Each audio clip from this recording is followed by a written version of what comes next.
Blackstar Network is here. Hold no punches. I'm real revolutionary right now. Support this man, Black Media. He makes sure that our stories are told.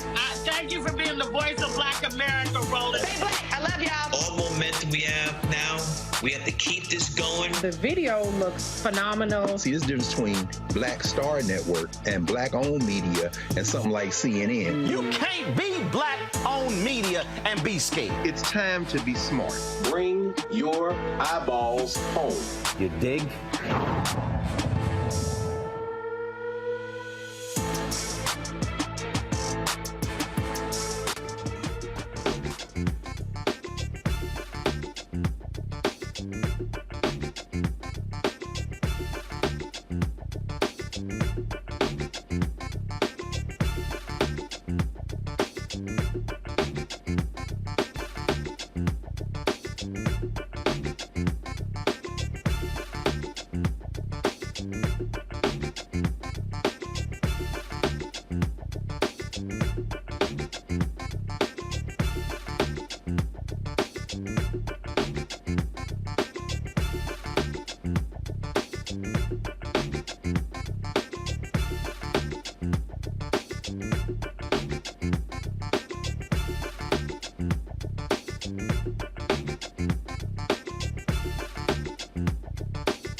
Today is Tuesday, May 23rd, 2023. Coming up, a Roland Martin Unfiltered, streaming live on the Blackstar Network. A Colorado family receives the largest police settlement in state history after the death of their son, Christian Glass. But the question remains, does it have to do with race? We'll speak with one of the attorneys on the case about this historic settlement.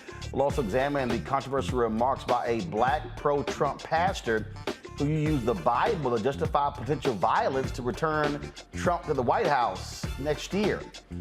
Folks, the continuing battle over Black Lives Matter continues as the Black Lives Matter Grassroots movement says they are not receiving funds from the Black Lives Matter Foundation. We will have the leader of the Black Lives Matter Grassroots group right here on the show to explain.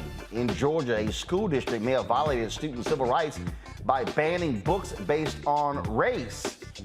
And also, one parent in Florida complained about the poem read at the inauguration of President Joe Biden. The book was being removed from the school because one parent complained.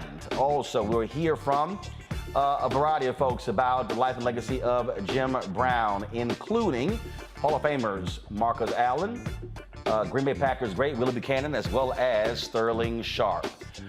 Folks, finally, in our Marketplace segment, Reecie Colbert has a brand new game called Am I Tripping? She'll be here to explain to us exactly how the game works. It's time to bring the funk on Roland Martin Unfiltered on the Blackstar Network. Let's go. He's got it. Whatever the biz, he's on it. Whatever it is, he's got the scoop, the fact, the find. And when it breaks, he's right on time. And it's rolling. Best believe he's knowing.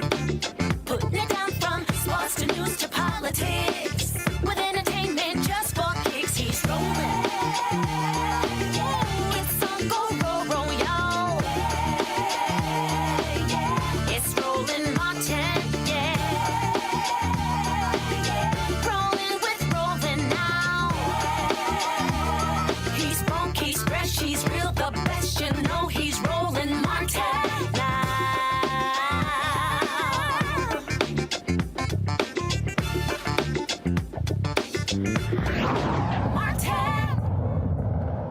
A Colorado family is getting what is believed to be the largest settlement of $19 million in state history for the wrongful death of their son. Christian Glass was shot and killed by former Clear Creek County Sheriff's Deputy Andrew Nguyen in Silver Plume last year while experiencing a mental health crisis. Glass was paranoid, was hallucinating and delusional. It's called 911 to report being followed as the officer tried to put Glass out of the car for an hour despite his condition before fatally shooting him. Nguyen is facing second-degree murder charges, official misconduct, and reckless endangerment charges.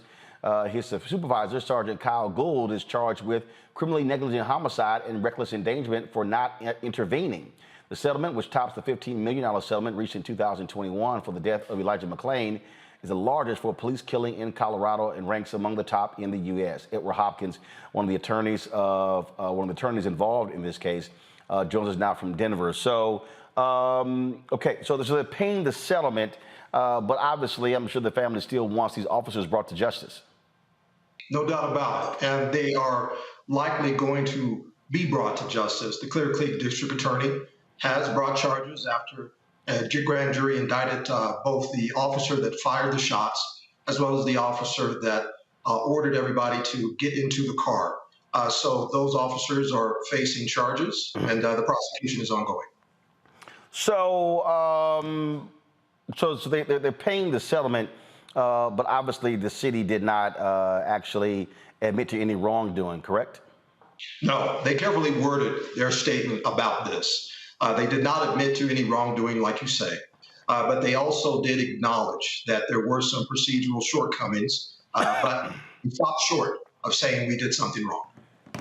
So what we're seeing, though, is that what often happens in these cases where a lot of these officers, they get returned to the force other places. First of all, were these two, are they still on the force? Were they fired? They were fired. They were fired after the grand jury indicted. And so when is this headed to trial? That I do not know. We do hope it will be heading to trial soon. Okay, then. Well, we certainly appreciate you joining us.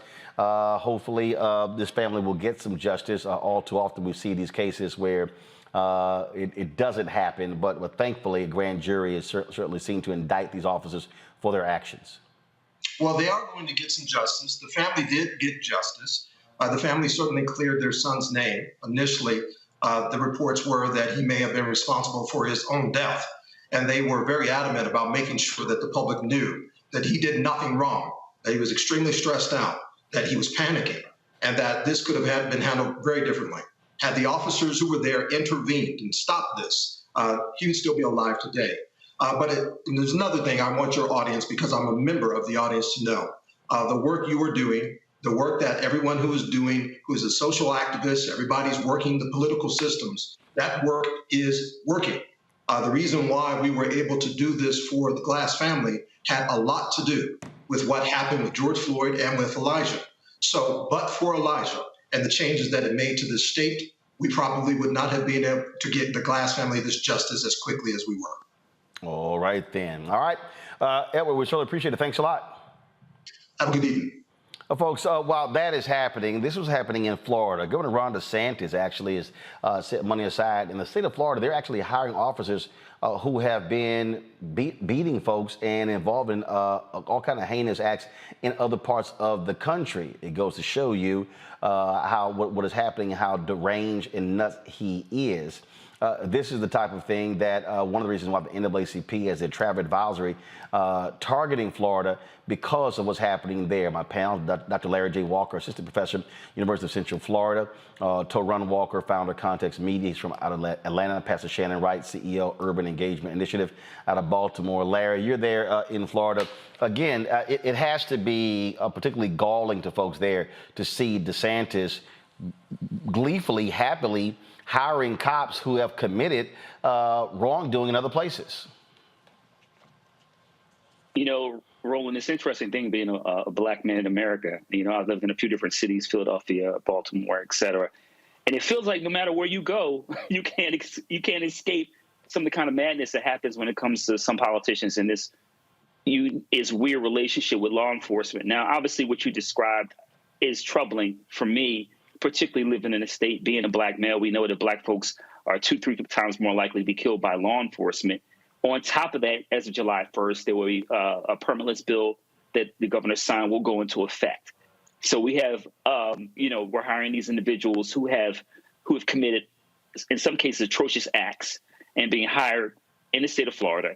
And on top of that, it'll be the Wild Wild West starting July 1st. But once again, this is a continuation of these right-wing policies we've seen from this state and this governor and the legislators here on the Republican side. But once again, this is, I've said before in your show, this is a form of anti-blackness, but it places the lives of folks like me on the line. And it's a clear message to people that look like me that I'm not welcome. Shannon, it says, this is the headline, go to my iPad. DeSantis' $13.5 million police program lures officers with violent records to Florida. Now, here's a quote in here from the Republican Attorney General. This will go a long way to ensuring we can have the best and the brightest filling our law enforcement ranks. That is Ashley Moody, who is the Florida Attorney General, about DeSantis' one-time bonuses of $5,000 for new recruits. But here's what it says here. However, among the almost 600 officers who moved to Florida and received the bonus or were recruited to the state are a sizable number who either arrived with a range of complaints against them or have since accrued criminal charges, the online media outlet Daily Dot has discovered. That's, to me, that's not the kind of folks you actually want on your police force in your state when you basically, they've screwed up other places. But hey, what the hell? Florida welcomes them with open arms. So to me, that sends the message that says, we applaud whatever it is you did, wherever you came from, to get yourself in trouble. And in fact, Shannon, this is actually Daily Dot. This is their headline: murder, kidnapping, brutality charges. These are the cops Ron DeSantis paid to come to Florida. Like I said, I mean, to put it nicely as I possibly can, it sends absolutely the wrong message. Florida's a state that has a large business in tourism. So when people are spending their dollars in tourism, they want to feel safe. So to say that you're hiring people that have, let's just put it mildly, questionable backgrounds in law enforcement to come and be the face, if you will, of your law enforcement efforts, it's counterintuitive. And it absolutely says that the folks that, now follow me on this, the folks that were the victims of their crimes elsewhere are going to be their targets in their new home state. So if that's the message you want to send, you're doing it effectively. But if not, somebody needs to redo some strategy there. Well, Torah, what it clearly says is that Republicans, or in this case, Ron DeSantis, who's going to be announcing his run for president tomorrow on Twitter with Elon Musk, they don't give a damn if these folks have been thug cops. Their whole deal is they can do whatever they want. Well, you know, there's two things that are happening here. Well, first of all, I want to say that I'm originally a Florida native. I'm from Jacksonville. And growing up, seeing the way Florida law enforcement moves, I don't see why they have to import more people to do the things they were already doing. The second thing is this.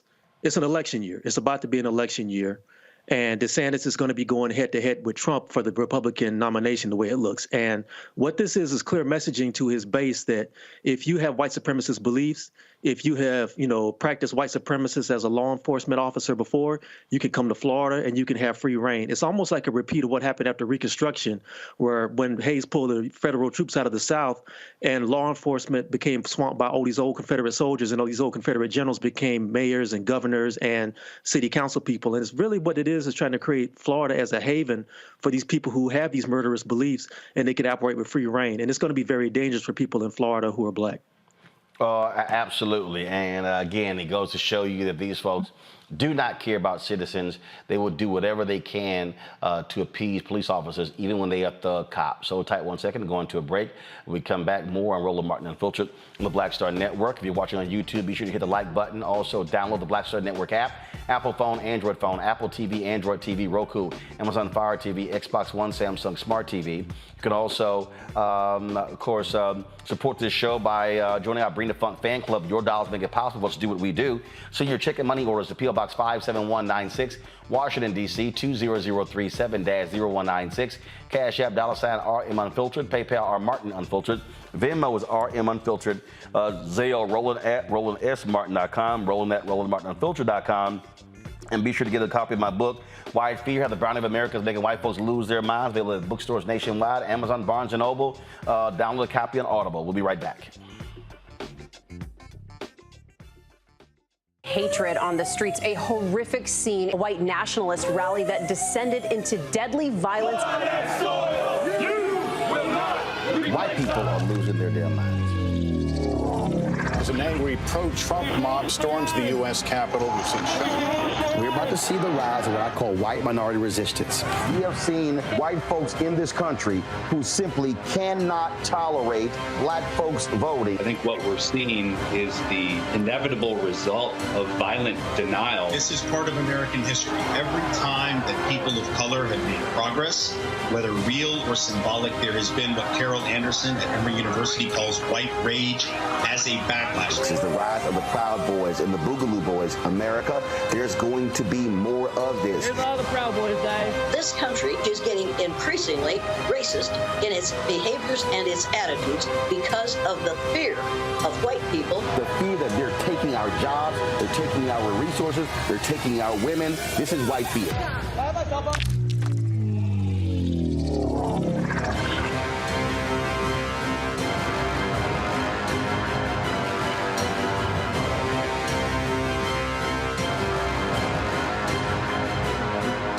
Blackstar Network is here. Hold no punches. I'm real revolutionary right now. Thank you for being the voice of Black America. All momentum we have now, we have to keep this going. The video looks phenomenal. See, there's a difference between Blackstar Network and black-owned media and something like CNN. You can't be black-owned media and be scared. It's time to be smart. Bring your eyeballs home. You dig? Hi, I'm Gavin Houston. Hi, I'm Carl Payne. Hey, what's up, y'all? It's your boy, Jacob Lattimore, and you're now watching Roland Martin right now.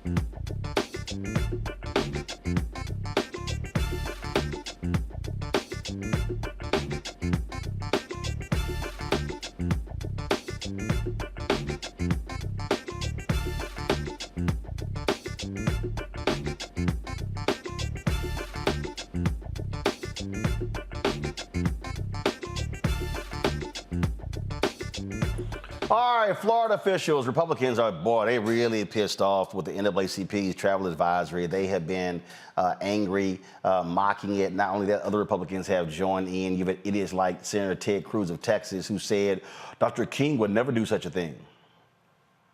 Clearly, that idiot has never actually read or heard Dr. King, especially the April 3rd, 1968 speech at Mason Temple, where he talked about redistributing the pain, where he talked about withholding our dollars. It's interesting, Shannon, to look at this reaction from Republicans in Florida, because it's not like first of all, the NAACP did not call for a boycott of Florida. They issued a travel advisory. Launching a statewide boycott is a whole other different thing, but you also have a lot of pissed off Latinos in that state as well, and you got lots of truckers who are saying that they're going to be taking any goods to Florida. So Ron DeSantis, in all of his culture wars and his effort to try to out-Trump Trump to get the GOP nomination, it could lead to some serious issues in the Sunshine State. So we keep talking about Ron DeSantis in terms of politics and Republican and ultra-conservative far right and all that. But we need to be talking about Ron DeSantis in terms of a poster child for the need for appropriate mental health care in this country. From a political perspective, for you to say you're going to announce that you're running for president and you're going to do things to alienate the black folk, the brown folk, the Jewish folk, the LGBTQ folk, then a whole other list of folks, and think that you could win, forget the nomination. It may not be that hard to beat Trump in the primary. I'll leave that there. But going forward in the general, if you have set yourself up as the most anti-everything, there's no way you're winning in the general. So from a political perspective, this ain't politics. This is stupidity. Because the goal of politics is to set yourself up in policy and practice and procedure to actually be able to win a race, not just a primary, but a general. And this ain't that. I mean, I don't know, Torun. I mean, bottom line is work for Trump. Other Republicans have run this way. We're in their culture battles. They're attacking everybody. If you're transgender, if you're Black Lives Matter, if you, I mean, whatever, they don't care. And the bottom line is the Republican Party, they are appealing to white conservative voters, especially those who are not college educated. You know, with all due respect to my sister, we can't really deny the fact that that strategy just might work. I mean, a lot of people said that Trump was not going to win in 2016, but there are a lot of silent supremacy. I always said it, and I'll say it. There are a lot of silent white supremacists who will go into the booth and pull the lever for Trump or DeSantis, and they'll never tell you that. We have to be very careful about the fact that there are people who really believe in the things this man says. And even if he doesn't win, what they can do, and it's what I tell people all the time, when you go to local elections, when you go to state elections, even if he doesn't win the nomination, if he gets enough of a groundswell to start moving people into like state houses, into the legislatures, into the judicial positions and everything, you can pretty much legislate from the states without even having to go to the White House, and that's dangerous as well. There are people out there that support this, and we got to be aware of that. You know, Larry, somebody sent me this TikTok video of this guy. He was on social media, and he had a whole lot to say about Latinos and whites who have voted for Ron DeSantis. Watch this. Always happens when you buy into white supremacy. I always said it, and I'll say it again. The fucking state of Florida. The state of Florida is becoming a fucking sundown town. You're not a straight white Christian male, and he's going for them too. Everybody's civil liberties and constitutional rights are being affected. Let me tell you something. You guys always say it's gerrymandering and all that shit why I got elected. No, 68% of Cubans voted for DeSantis. 58% of Puerto Ricans, 53% of all Latinos voted for DeSantis. God knows how many white ignorant motherfuckers you buy into white supremacy. You don't care. It's not your problem. You're a fucking idiot. It is your fucking problem. White supremacy affects everybody, not just black people, not just brown people, it's indigenous people, everybody. Now you elected a fucking fascist in the state of Florida. Now you got to deal with your civil liberties being violated. Now you got to deal with businesses, industries being shut down because they can't find any fucking labor. And now, magically, Latinos give a fuck. Latinos didn't give a fuck when he was anti-black with his anti-woke policy. You didn't give a fuck. Now that it's anti-immigration, now you give a fuck. Well, guess what? You got what you fucking voted for. You fucking idiots. Not all Cubans, Dixon. Not all Puerto Ricans, Dixon. Not all white people, Dixon. I know, not all, but too fucking many. The majority of your people voted for fascism. The majority of your people voted for white supremacy. That's the fucking problem. You don't care. You haven't done anything to address it. Address the fucking problem. Hold your people accountable. I'm half Cuban. I know. It's in my own fucking family. Some of them, I know what it's like in the fucking Cuban community. I've seen it in my own fucking eyes. The other half is white. God knows the white supremacy and ignorance racially that operates in my white community. Hold your people accountable so that you don't have this kind of fucking bullshit. I'm not saying Democrats aren't racist, but fuck, man, they're not going to these extremes to normalize white supremacy and to normalize fascism, pass legislation that is directly anti-immigrant, anti-gay, anti-black, and coming for every other liberty that you have. My God, people are fucking ignorant. I've always told you people, white supremacy hurts everybody.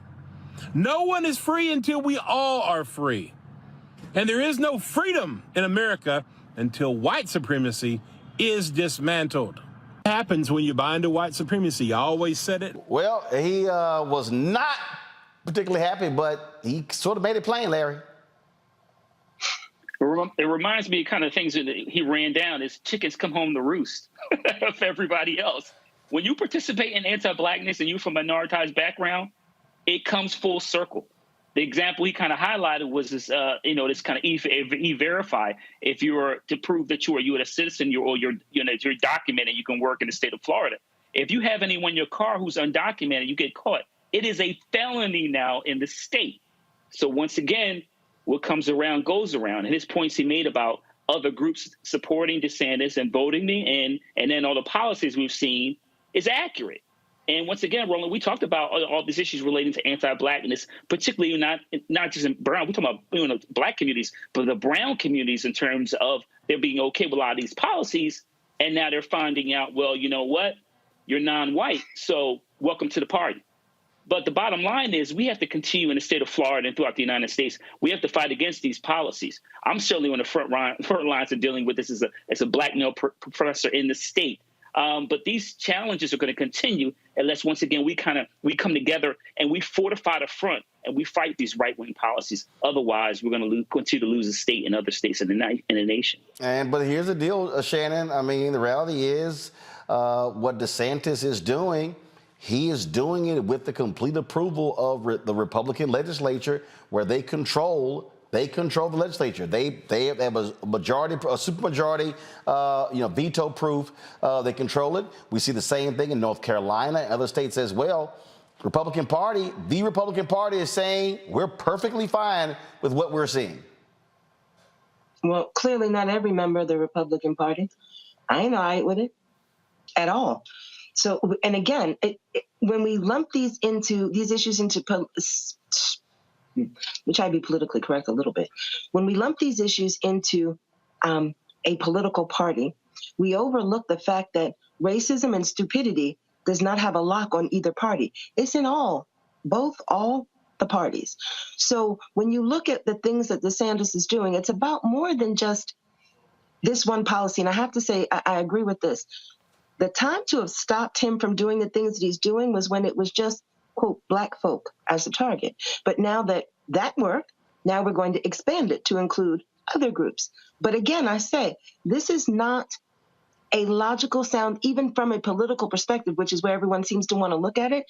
It is not a logical model. It's not a logical plan. But the party, but the entire party rallied around Donald Trump, and that wasn't nothing logical about that, and he won. And the reality is, the candidates who are running, their whole deal is we got to be as nutcase as he was, because hey, the GOP voters clearly they approve of it. Okay, I would disagree with you on that. Fool me once, 2016. Okay, didn't fool me twice. And I doubt would fool me a third time. But guess what? Look, we right now we're watching Republicans in Texas literally try to get rid of the elections administrator in one county in the entire state because they're pissed off that it's blue, Harris County. We're watching the bills being passed. We're watching Republicans in Mississippi create a separate police force, expanded police force, and a separate court system in the area of Jackson where most of the white people live, because they claim it's about increasing crime in Jackson, but they don't want to give Jackson more funding. They want to take over a lot of the police function and the court system. We're seeing the exact same thing in North Carolina. In terms of where Republicans, in terms of how they're moving. You're looking in Iowa, where you got the attorney general there who says, hey, if you're a woman who gets raped or somebody has committed incest, we're not going to provide you any resources for abortion. You just got to suck it up. The Republican Party is saying across the country, we're fine with this. Again, you're generalizing. No, I'm not. Kind of like, I just offered you literally 5 states. Because you don't want, not one Black person on this panel, none of you would want everybody to say, well, all Black people do this or all Black people do that. Because we are not all one person. Shannon, first of all, hold on, Shannon, factually. I didn't say all, but the facts are fundamentally clear. I literally named 5 states. I could name 10 more. We have in Montana, where Republicans in Montana literally voted to silence an elected official who is transgender because she dared criticize one of their bills. They silenced a non-binary sister in Oklahoma. That's the Republican Party as well. We saw what the Republican Party did in Tennessee. I've now named 8 states. You want me to name more? I am literally naming you things that Republicans are doing. Texas, Florida, Mississippi, Tennessee, Iowa, North Carolina. I mean, we can keep going. Almost everything that you've named are the same type of issues we're having here in Maryland. And Republicans in Maryland ain't been in control of nothing in a long dang time. Okay. So as I said before, these issues are everywhere and they are not just one party. When you do a Google search, just do a Google search, forget from a political perspective, of the most gerrymandered states in the country, Maryland's in the top 5. Republicans don't control nothing in Maryland and haven't in a long time. When you look at folks trying to talk about removing folks from elections because what color the county may be, that happens in Maryland as well. Ain't no Republicans in charge. My point is this. Yes, you have cited examples of Republicans doing it, but it is not just Republicans. And if we want to fight these issues, we need to fight them wherever they are and from whomever they come from. Hey, Roland, can I jump? Yeah, Larry, go ahead.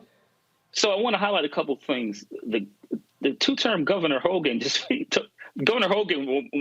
former Governor Hogan was a Republican for 2 terms. So I might want to add that caveat in the state of Maryland. And also, I want to highlight something. Does that mean Maryland's still not listed as one of the top 5 gerrymandered states? Let me highlight a point. I haven't seen those stats. But let me ask you another point as a researcher. You cannot use Google as a data point. So let me highlight that. It's not effective and it's not a correct data point. The other thing I want to highlight is Roland, as he said, he went through a series of states that have passed or passing anti-LGBTQ, anti-Black policies, and have not even blinked. So what we're talking about is once folks are trying to bring us back to Jim Crow based on some of these policies, to undermine democracy, to limit what books, the curriculum in schools and post-secondary institutions, to limit a woman's opportunity to decide what they want to do with their body, among the other harmful policies. They're not only anti-Black, anti-LGBTQ, but in the state of Florida, also anti-business. Ron, comment before I go to break. Bottom line is, look, the Republican Party, whether we like it or not, they play dirty and they do not care about playing dirty. And I have said this to people who work on campaigns more than once. People who are on the Democratic side gotta learn that you're in a war. Whether you want to be in a fight or not, if somebody keeps slapping you in the face, you're in a fight. So you better learn to fight, and you better learn how to go to the people with the fight you want to take it to and start pushing back that way. You can't intellectualize your way out of the situation that's coming. All right, folks, hold tight 1 second. Going to a break. We come back. We're going to talk to the leader of the Black Lives Matter Grassroots movement, where they are making it clear that they are not aligned with the Black Lives Matter Foundation. We'll explain when we come back on Roland Martin Unfiltered on the Blackstar Network.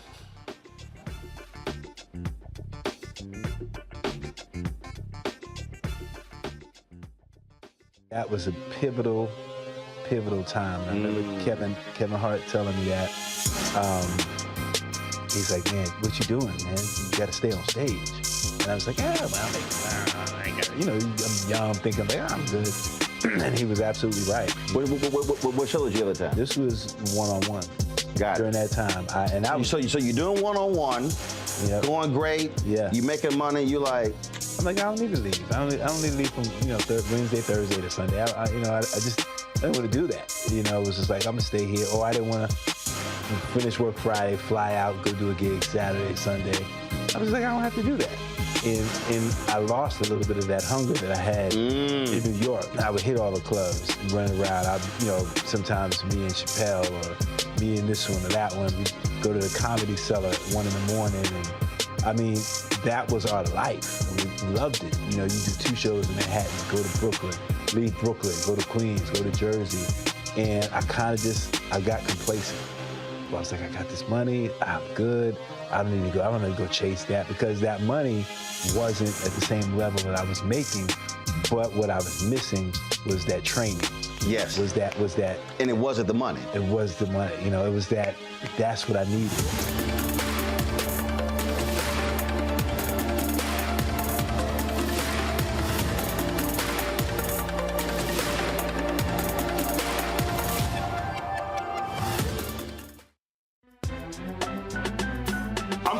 Muhammad, live from LA. And this is The Culture. The Culture is a two-way conversation. You and me. We talk about the stories, politics, the good, the bad, and the downright ugly. So join our community every day at 3 p.m. Eastern and let your voice be heard. Hey, we're all in this together. So let's talk about it and see what kind of trouble we can get into. It's The Culture. Weekdays at 3, only on the Blackstar Network. Hey, I'm Donnie Simpson. Hi, I'm Eric Nolan. I'm Shantae Moore. Hi, my name is Latoya Luckett, and you're watching Roland Martin Unfiltered.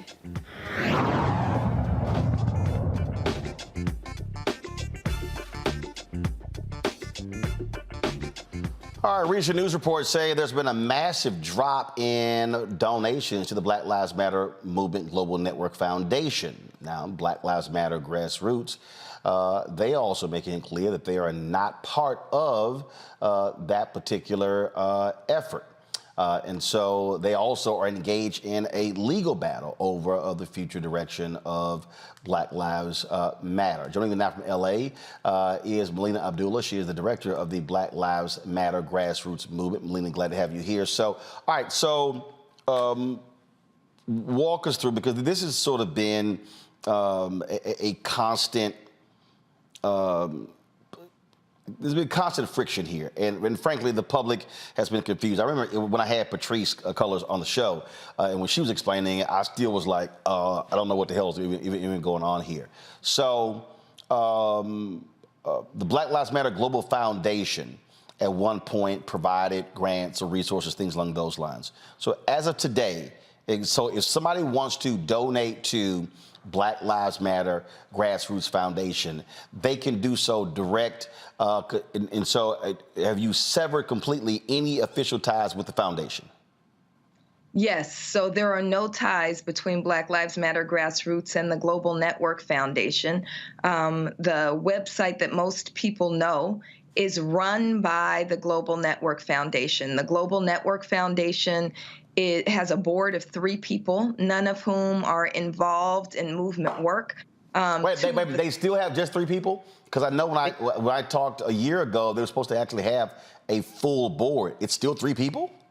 It's still 3 people. Someone who goes by the name of Shalomia Bowers, a woman named Cecily Gay, who likes to talk about Black opulence, and a woman who is an Instagram model named Dejanay Parker. Those are the 3 people who run the Global Network Foundation. None of them are the frontline workers that people are familiar with, or the boots on the ground that people know to be Black Lives Matter.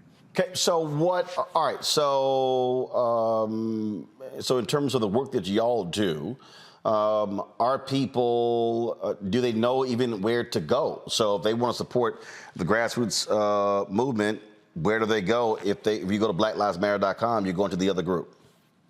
Right. So we are BLM Grassroots. We're on all social media platforms as BLM Grassroots. We also have a website, BLM Grassroots.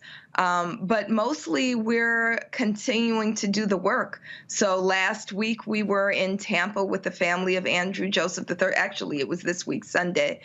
Saturday we were in Atlanta to work on Stop Cop City, and also as part of the Malcolm X Festival there. We have chapters, 26 chapters around the country, with 8 more coming on in the midst of our onboarding process. But that's the work that we do as BLM Grassroots. It's the boots on the ground for Black Lives Matter. Again, working today, I'm just coming from a court date where the murderers of Christopher DeAndre Mitchell, who was killed by Torrance police, they're facing trial. So we were in pre-trial for them. We're doing work with Ronald Green and many others.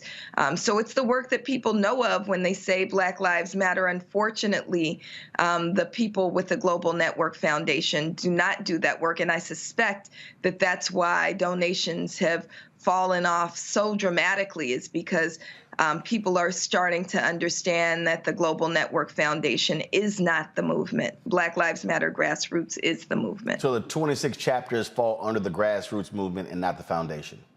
That's right. In terms of what is so this court battle, so explain to folks who don't know about what's going on there. Sure. So about a year ago, the person who is really responsible for the theft of Black Lives Matter resources, again, he goes by the name of Shalomia Bowers, notified us that he. Why are you using quotes? Why are you doing that? That's not the person's name? His name that many people know him by is Chrisman Bowers, and then he now goes by the name of Shalomia. So okay. That's why there's the quotes. But he also runs an organization or a private company called Bowers Consulting, or Bowers with an asterisk. And he let me know that he intended to keep all of Black Lives Matter resources indefinitely. And so we initially attempted to negotiate with him to give us the resources that were built off of struggle, give them back to us. We tried that for about 6 months. That didn't work. And so finally in September of last year, we filed suit for the return of the resources. And when we asked for the return of the dollars, he then immediately stole the social media platforms, email lists, websites, all of that. So we have none of those things. Those are all under the control of these 3 consultants, rather than being part of the movement, rather than the movement having access to these really important things, really important tools. And so we want to be clear that we're in the midst of this lawsuit. We're waiting on a final ruling from a judge because they're trying to block us. The Global Network Foundation is trying to block us from even having a day in court.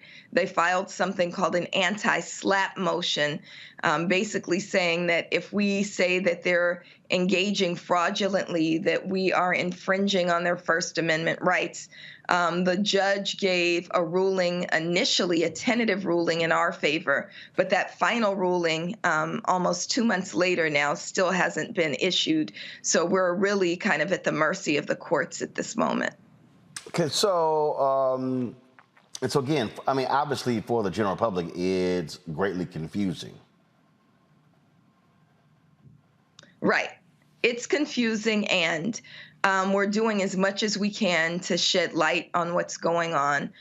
We encourage, again, people to follow BLM Grassroots. We're grateful that you've attempted to explain as much as possible, or allow us to explain as much as possible. But essentially, the people who birthed, built, and fueled the movement are continuing to do movement work, but the resources have been stolen by these consultants, and we're trying to get them back.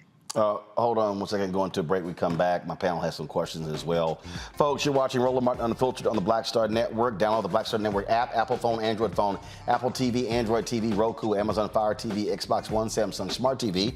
Also, you can join our Bring the Funk fan club. Send check and money orders to P.O. Box 57196, Washington, D.C., 20037-0196. Cash App, $RM Unfiltered, PayPal, R Martin Unfiltered, Venmo's RM Unfiltered, Zelle, Roland at RolandSMartin.com, Roland at RolandMartinUnfiltered.com. Your YouTube, hit that like button, folks. It impacts the algorithm, and so we should easily be over 1,000 likes. Also, you should watch us on Amazon News. If you go to Amazon Fire, you can catch us on Amazon News as well. And we should get a copy of my book, White Fear, How the Browning of America is Making White Folks Lose Their Minds. We'll be right back.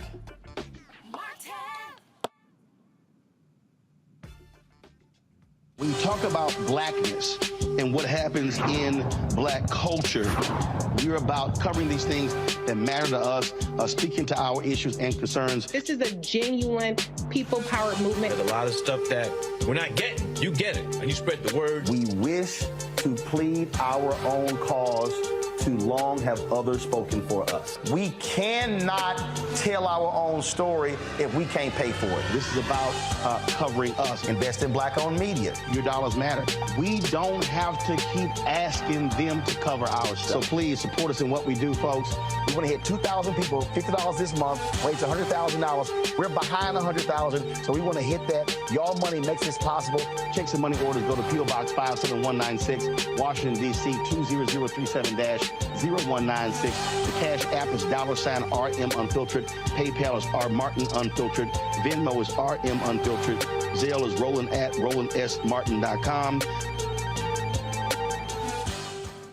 On the next A Balanced Life with me, Dr. Jackie, we're talking about leveling up, or to put it another way, living your very best life. How to take a bold step forward that'll rock your world. Leveling up is different for everybody. You know, I think we fall into this trap, which often gets us stuck because we're looking at someone else's level up journey, what leveling up means to them. For some, it might be a business venture. For some, it might be a relationship situation, but it's different for everybody. It's all a part of A Balanced Life. That's next on Blackstar Network. Hey, everybody, it's your girl, Lunel. So what's up? This is your boy, Earthquake. Hi, I'm Chaley Rose, and you're watching Roland Martin Unfiltered.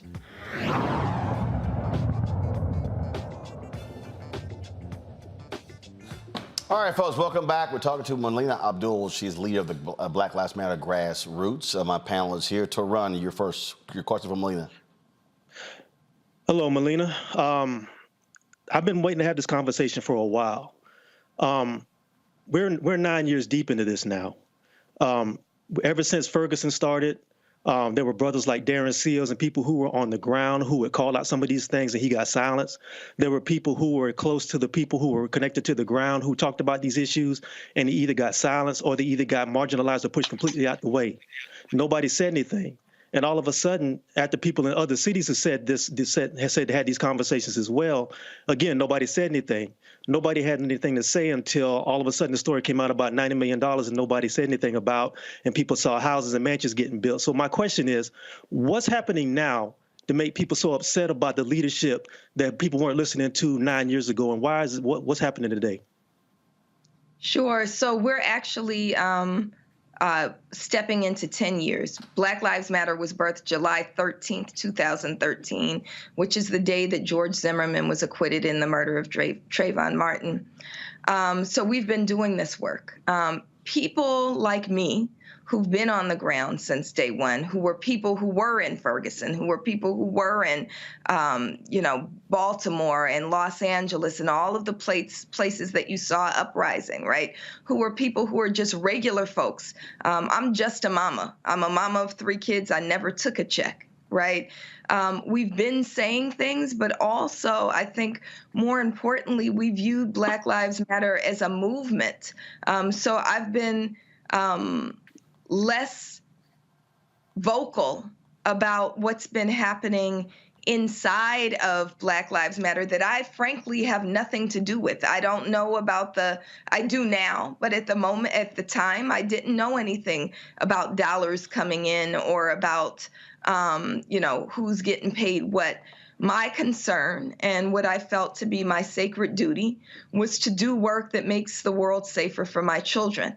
And so when you're talking about people saying things, I think people were saying things, but more importantly, I think that the people, the boots on the ground, were most concerned with doing something, most concerned about doing something. We know, just understanding the historical record, that it's from the inside that movements most often destroy themselves or are destroyed. And so it was important to me and many, many others that we continue to do the work and not allow fights from the inside to destroy a movement.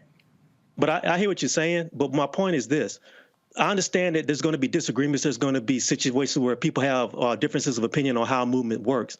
I'm saying that the conversations that you're having now, people inside of the movement who broke away from the movement have had these conversations for like the past 5 to 6 years. And there was no real movement from the inside to have these conversations. It was like either marginalize these people, shut them up, keep it moving, and nobody said anything. So my question again is, how come it takes something like outside people coming in, like the New York Times and all these quote unquote non-Black information portals, to be able to have the conversation instead of going to the people who believe in Black Lives Matter and saying, this is what's going on, this is what we're dealing with, this is what we're about, instead of waiting for it to happen from the outside. You hear what I'm saying? Because I know people are frustrated about that. I hear what you're saying, but I think that maybe I'm not sharing it as precisely as I'd like to. I may not have the correct words. My position as someone who is just boots on the ground, now I'm director of Black Lives Matter Grassroots, and I am boots on the ground, right? My concern is about the struggle rather than exposing. I don't want to spend a lot of time focusing on what infrastructures look like when our people are literally being gunned down in the streets. And so the focus hasn't been where are the criticisms coming from. It doesn't mean that we've ignored criticisms. There have been all kinds of tables created and conversations created and weekly calls created to address what you're talking about. But my primary work, and for many of us, I'm thinking about Mama Paula and the Josephs and people like Marquel Bridges, our primary work is really doing the work rather than simply addressing criticisms of the way the work is moving. What I'm trying to get you to understand is this. People from the outside, and let me preface it by saying this. My background is in journalism. I was writing for Huffington Post when all this stuff was going on. I was in Ferguson. I was in some of these cities. I saw this stuff up close.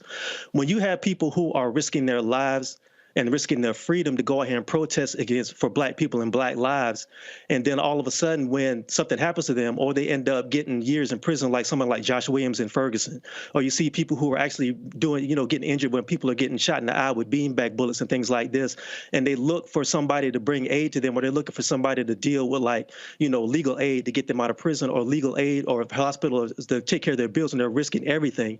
And they see people pulling in $90 million off the death of a Black man who died in the street. Two of them, actually, Mike Brown and George Floyd.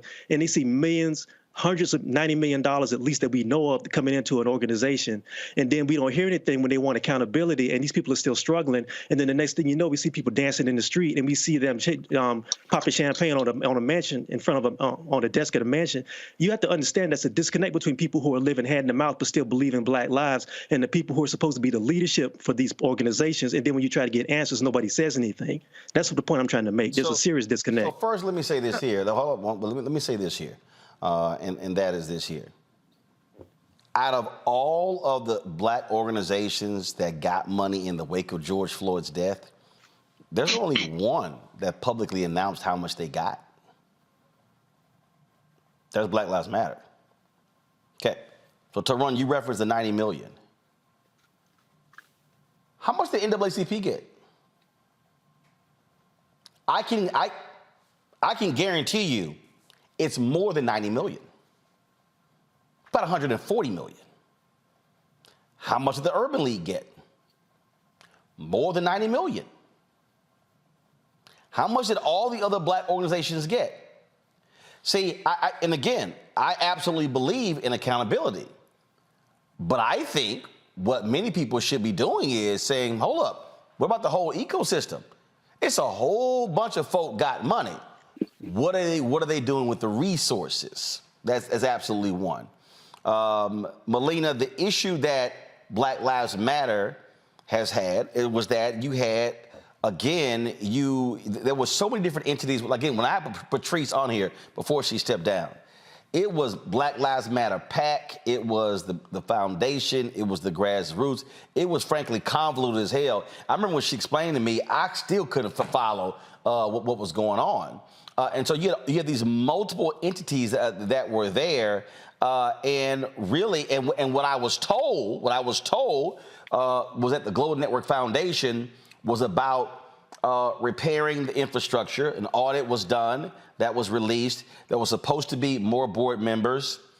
Those folks haven't gotten back to me. I've reached out to the three people you talked to. We were on a press call with them last year, have not heard from them. So I don't know where the Global Network Foundation is, what they're doing, what they're funding, what's going on. So part of this deal is that when we say Black Lives Matter, which is also part of y'all lawsuit, there is a distinction because Black Lives Matter Grassroots is separate from Black Lives Matter Global Network Foundation, but the $90 million that Taron referenced, that, if I'm correct, that went to the foundation, right? That's right. And so they determined, and they released a report saying that they gave out millions of dollars in grants, things along those lines. I think they said something like 58 or 60 million was still left. There was a plan of action for that. I still haven't heard from them on what the plan of action is. So what you're laying out is a plan of action for Black Lives Matter Grassroots, which is different from the Black Lives Matter Global Network Foundation. That's absolutely right. So again, grassroots is the boots on the ground. We don't have access to the $90 million or $100 million or any dollars that came in after 2020, because we know that donations continued. Even if they've dropped some, they've continued. We don't have access to those dollars. Our primary focus is on doing the work. And of course, the work would be helped greatly if we had the resources to do it. But those resources are locked away with the Global Network Foundation rather than running through the organizations and the chapters that are actually the boots on the ground. Shannon? I'm listening to this and I'm trying to follow it. You know, from a PR standpoint, I get the argument. Folks want to say, oh, well, see, we give these folks money, these folks trying to help their people, and this is what they do. But Roland, of course, made a really good point of saying several other organizations got a whole bunch of money, and the difference between you and them is they didn't say how much they got or specifically what they intended to do with it. And although I like and believe in transparency and accountability, I think you got a raw deal here. And we need, unfortunately, in this day and age, organizations that really still fight for people and families that have been wronged. And I understand you don't want to divert your attention and energy from fighting those fights to publicizing or showing the laundry and all those internal struggles. But sometimes folks just want to hear you say, you know what? This is what we intended to do. This is what we're doing. This is what happened. And this is where we're going. And we'd love to have you join us on that journey because the work still needs to get done and keep it moving. Well, I appreciate that. And if we could just clip the last part. Absolutely. We intend to do the work on behalf of our people, and we are doing the work on behalf of our people. And as you're saying, as it stands, we have a raw deal, but we're not going to just sit back and let the resources be stolen.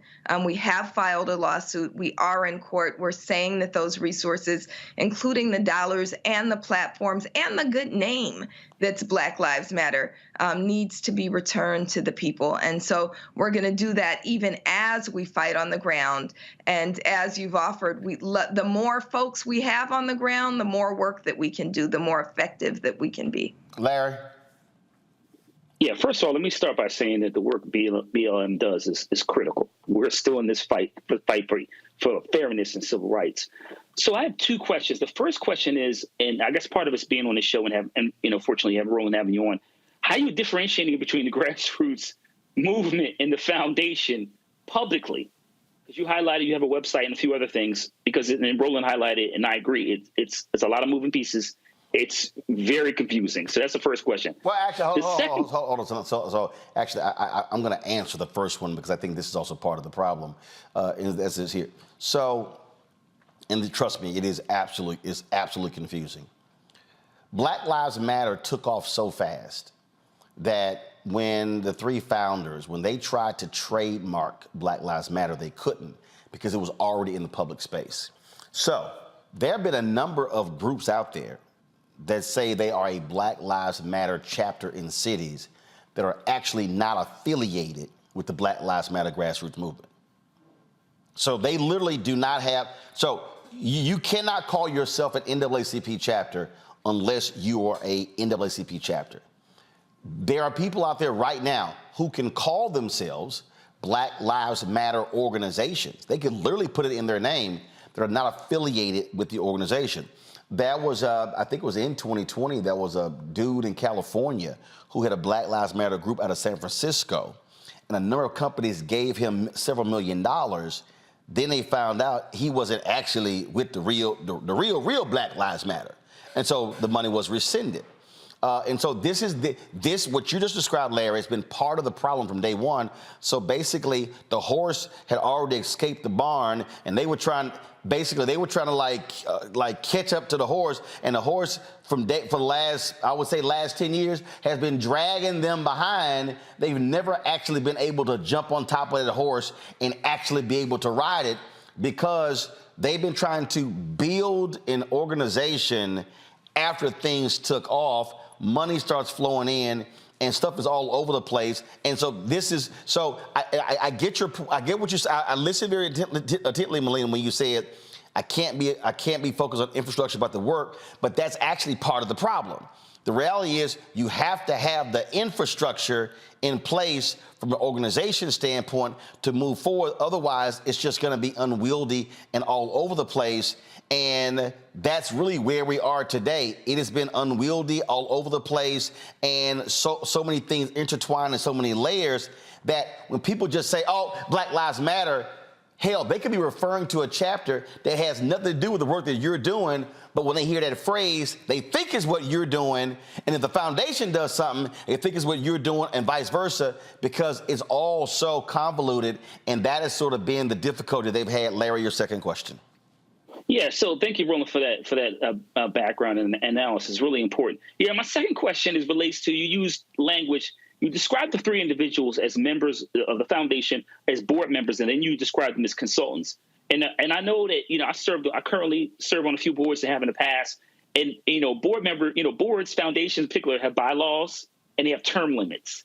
So I wanted a little clarification on, are they consultants? Are they board members? Again, I just want to help you out. Then Melina can answer. She is not with the foundation. True. So how that whole deal even happened, who took over, when Patrice stepped down, again, this is all part of the problem. And so this ongoing thing is trying to fix what was all over the place. And so, because there was a point where, Melina, correct me if I'm wrong, there were things you did that you did work with the Global Network Foundation. And then all of a sudden, then it was, who controls the social media accounts? Who controls the websites? Who controls bank accounts? And so it was all over. And even when I talked to them, they were like, yeah, we're not over that, but we provide money. And I was kind of like, but that makes no sense whatsoever. This is all part of the problem.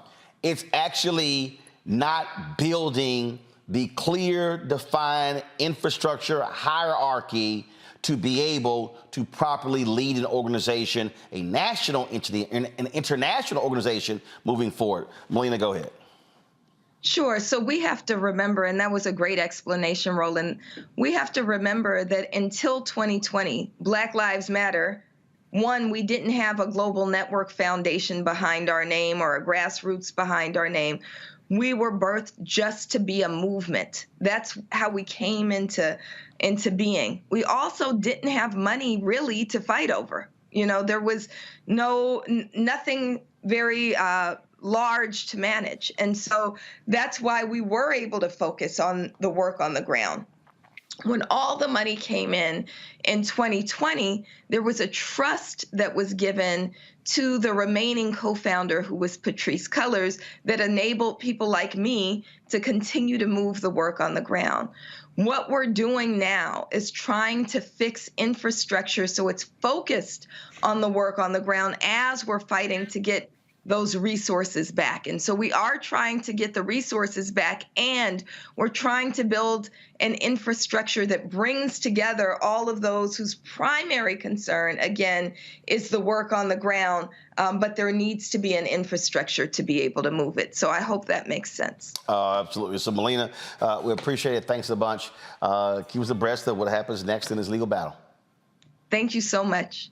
All right, I'm going to go to break, but when we come back, I want to talk more about this because I just want to share some things that I shared with a lot of these young activists after the death of Michael Brown that could have actually prevented all the drama that we're seeing. So we'll pick up on that when we come back. Roland Martin Unfiltered on the Blackstar Network.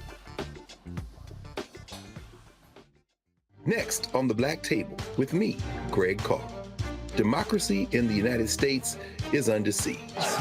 On this list of bad actors, it's easy to point out the Donald Trumps, the Marjorie Taylor Greens, or even the United States Supreme Court as the primary villains. But as David Pepper, author, scholar, and former politician himself says, there's another factor that trumps them all and resides much closer to many of our homes. His book is Laboratories of Autocracy, a wake-up call from behind the lines. So these state houses get hijacked by the far right, then they gerrymander, they suppress the opposition, and that allows them to legislate in a way that doesn't reflect the people of that state. David Pepper joins us on the next Black Table, here on the Blackstar Network.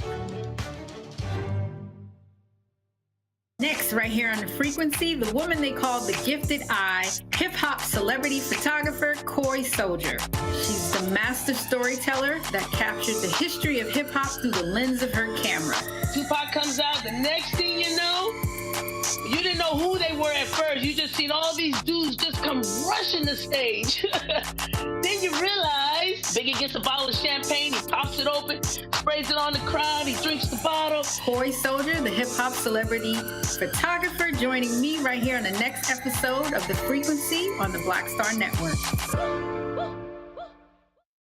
Black TV does matter, dang it. Hey, what's up, y'all? It's your boy, Jacob Lattimore, and you're now watching Roland Martin right now.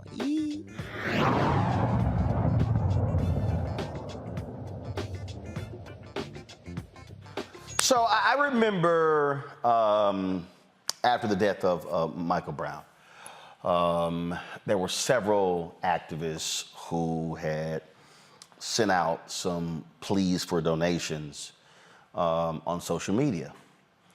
And what a lot of people need to remember is that we also even have to go before Michael Brown.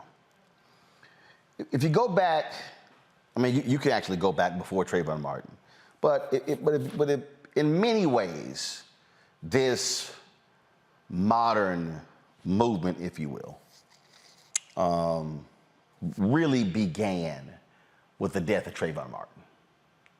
Then you had the legal decision Zimmerman got off for the murder of Trayvon Martin.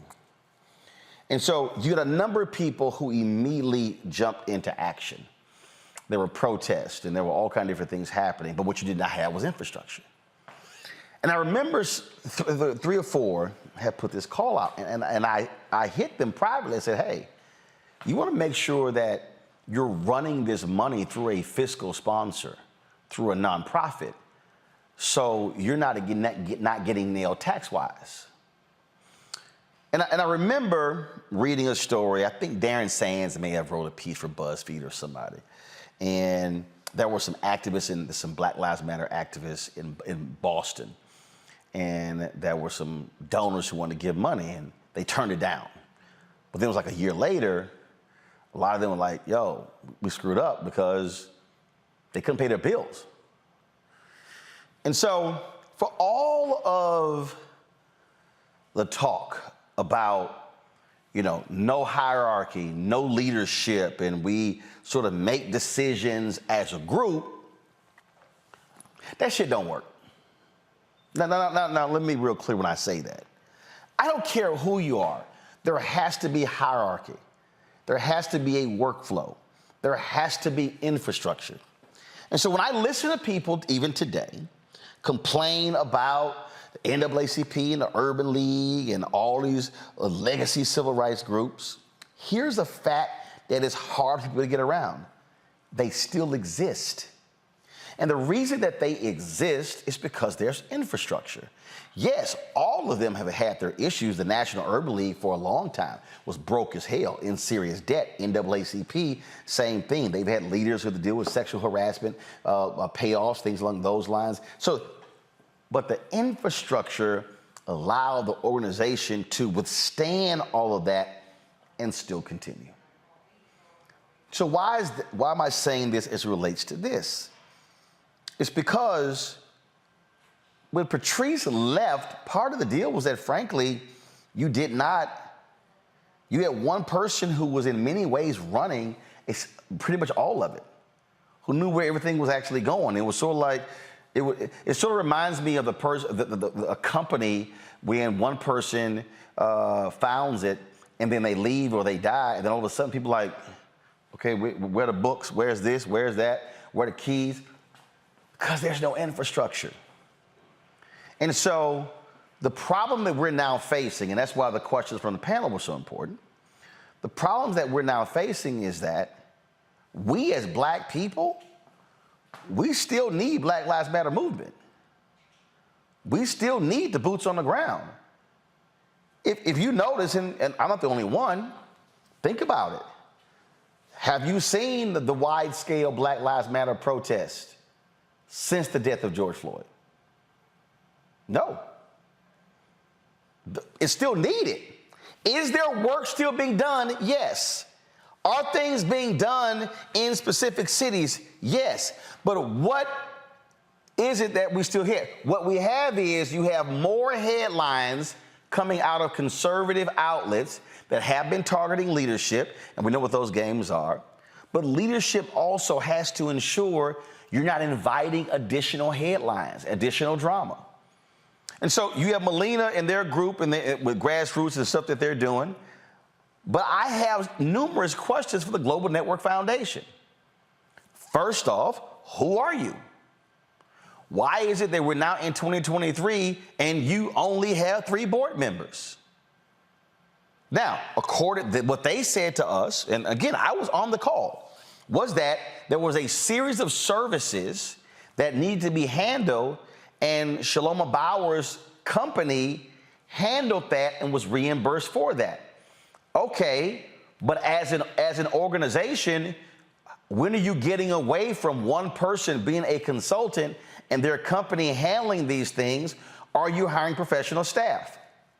I have those questions. When is Black Lives Matter Global Network Foundation? Are they going to hire an executive director? Are they going to have a fully functioning board, meaning a chair of the board? Are they going to actually have how many trustees? Who are those people? When are those things going to happen? See, at some point, as you've got to get beyond all the negative headlines and actually show people what you are doing when it comes to the work. Because yes, there were people who invested resources, millions of dollars. But I'm going to say this again, and I really need everybody who's listening to me to do the same. And you got these people out here talking about it was a scam. That's BS. That was absolutely BS. Now, I said it wasn't a good look for leadership of Black Lives Matter when you have book deals and you have other deals and you're buying houses and things along those lines. See, y'all, that's why Dr. King, again, y'all, history is important. Coretta Scott King was mad as hell with Dr. King when he decided to give away the money for the Nobel Peace Prize to the movement.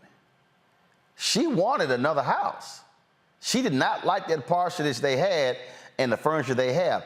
But King was always leery of what it would look like if he was living with a higher standard of living, and he did not want to be accused of mooching off the movement. I want y'all to understand that. It's documented. That is real. And so a lot of the wounds with Black Lives Matter movement, foundation, all of that were self-inflicted. Buying at a house in Los Angeles and then saying, oh, it's going to turn into a content house, that was absolutely a horrible decision because the optics. Because now the story becomes, oh, you're buying a multi-million-dollar house. First of all, it's Los Angeles, so you ain't going to get a real house in L.A. and it ain't going to cost you a lot of money. But the problem now is they now have a credibility issue. And so what really needs to happen, the leadership of the Black Lives Matter Global Network Foundation, they are the ones, the questions Roland was asking, they need to come to the public. They need to come to Black-owned media and sit down and lay all of this out.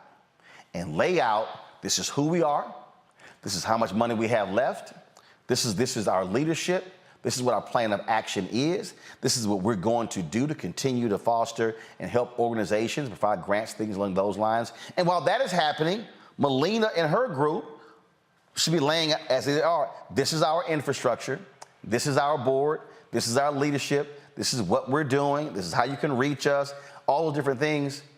But this, folks, is why infrastructure matters. And there are too many of us who are so quick to jump out there and start trying to lead when we haven't handled the business of the business. Because the reality is, to Toron's point and to so many others, you can't have people out here doing the work, but they can't pay their lights. You can't have people out here doing the work and they can't eat.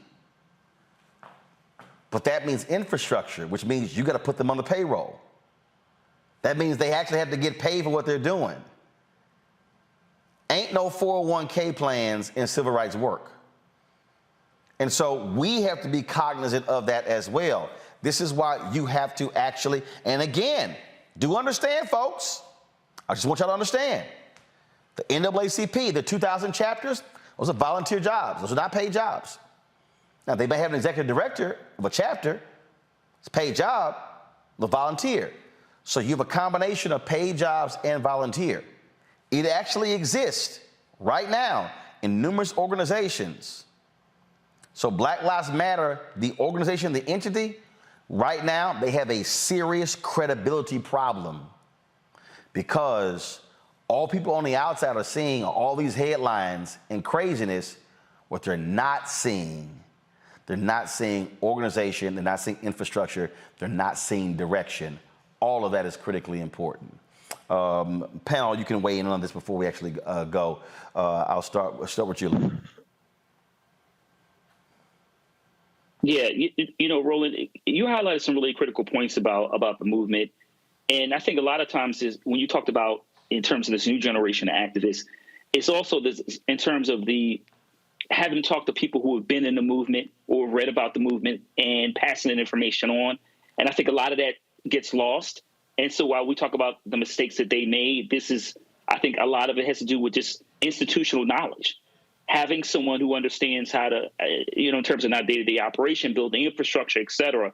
Because I think the point you made about things in terms of, being able to, in terms of BLM say, okay, we're officially BLM. But in terms of you talked about things just kind of got out of hand because it took off. It was global. People from all over the world are wearing Black Lives Matter T-shirts. So I think that, those points you highlighted are really important. And I'm hoping that the lessons that you pass on and things you're highlighting for those folks who are watching now, who are community activists, learn from the things that you're saying and will utilize, though, to make sure they have an infrastructure in place and that they have movements that continue to be effective long term. And also, Roland, leadership should be doing a better job of explaining this. Frankly, I'm doing a hell of a lot better job than they are. And part of the problem, with the foundation is they ain't talking to nobody. I'm gonna be as real as I can be on this program. Like I said earlier, when we were talking to Melina, I have been to Ferguson. I've been to many of these cities where these situations happen, and I've talked to people who were literally on the ground, actual boots on the ground, who have smelt tear gas, who've gotten hit in the head and have risked life and death. The issue is this. Everywhere I went and everybody I spoke to said they wanted direction and they wanted to understand what their role was within that organization. And everything I heard was that we're not hearing anything. When we try to get answers, we can't get any answers. When we try to be straightforward and get direct answers, we get nothing or we get silence, which is worse. And my point is this. You cannot have an organization that purports to be for the people when you're not responsive to the people who are in your organization. That's the danger in this sort of thing, regardless of whatever else is going on outside. If you consider yourself to be leadership and you can't even give a straight answer to the people who are risking their lives for you and risking prison, then what good are you to the people you serve, and what good are you to an organization? You're doing nobody any good. And if you can't be straight with those people, you need to get out. Well, part of the problem even coming out of that is that everybody Black Lives Matter wasn't actually over that movement. That's what I'm saying. This stuff has been so convoluted that that's just what sort of been back and forth. And again, there are a lot of people, Shannon, who were claiming they were BLM, but they were not, because there was actually nothing that was really official that was BLM. It's been all this drama since, and they got to get it sorted out. Otherwise, it's going to be a completely wasted opportunity. And why spend all that work building something up and having all this engagement, and it fails? Absolutely. The other organizations that you mentioned, like the NAACP and the Urban League and all of the other ones that have been around, they do have structure. You know how to reach their branches and chapters. You know who's heading them, who's running them. There's contact information, the stuff that makes you feel like they are an actual real entity. Now, I understand that Black Lives Matter started as a movement, but when the movement started to move, it needed to have a structure in place to anchor it so that it didn't just move everywhere, but that it was grounded, it was building a solid foundation. And a lot of times we get an idea, our hearts and our minds are involved, and we want to do, and we don't always get the foundational stuff together. And that foundational stuff is not fun. It's not pretty, but it's the stuff that keeps you behind out of trouble when your organization starts to grow and move. Yep, indeed, indeed. All right, folks, hold tight 1 second. We come back, we're going to talk the death of Jim Brown. Obviously, his legacy when it comes to football, legacy when it comes to his community work. But there are a number of people who also are talking about his legacy as it relates to violence against women. All of these things people are raising since he passed away late last week. We're going to be hearing from some folks coming up, chatting with Hall of Famer Edwards and James. Also hearing from Hall of Famer Marcus Allen, Sterling Sharp, Willie Buchanan, and others. You're watching Roland Martin Unfiltered on the Blackstar Network. On the next Get Wealthy with me, Deborah Owens, America's Wealth Coach, the wealth gap has literally not changed in over 50 years, according to the Federal Reserve. On the next Get Wealthy, I'm excited to chat with Jim Castleberry, CEO of Known Holdings. They have created a platform, an ecosystem to bring resources to Blacks and people of color so they can scale their business. Even though we've had several examples of African Americans and other people of color being able to be successful, we still aren't seeing the mass level of us being lifted up. That's right here on Get Wealthy, only on Blackstar Network.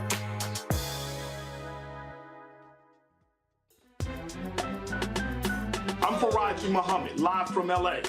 And this is The Culture. The Culture is a two-way conversation. You and me. We talk about the stories, politics, the good, the bad, and the downright ugly. So join our community every day at 3 p.m. Eastern and let your voice be heard. Hey, we're all in this together. So let's talk about it and see what kind of trouble we can get into. It's The Culture. Weekdays at 3, only on the Blackstar Network.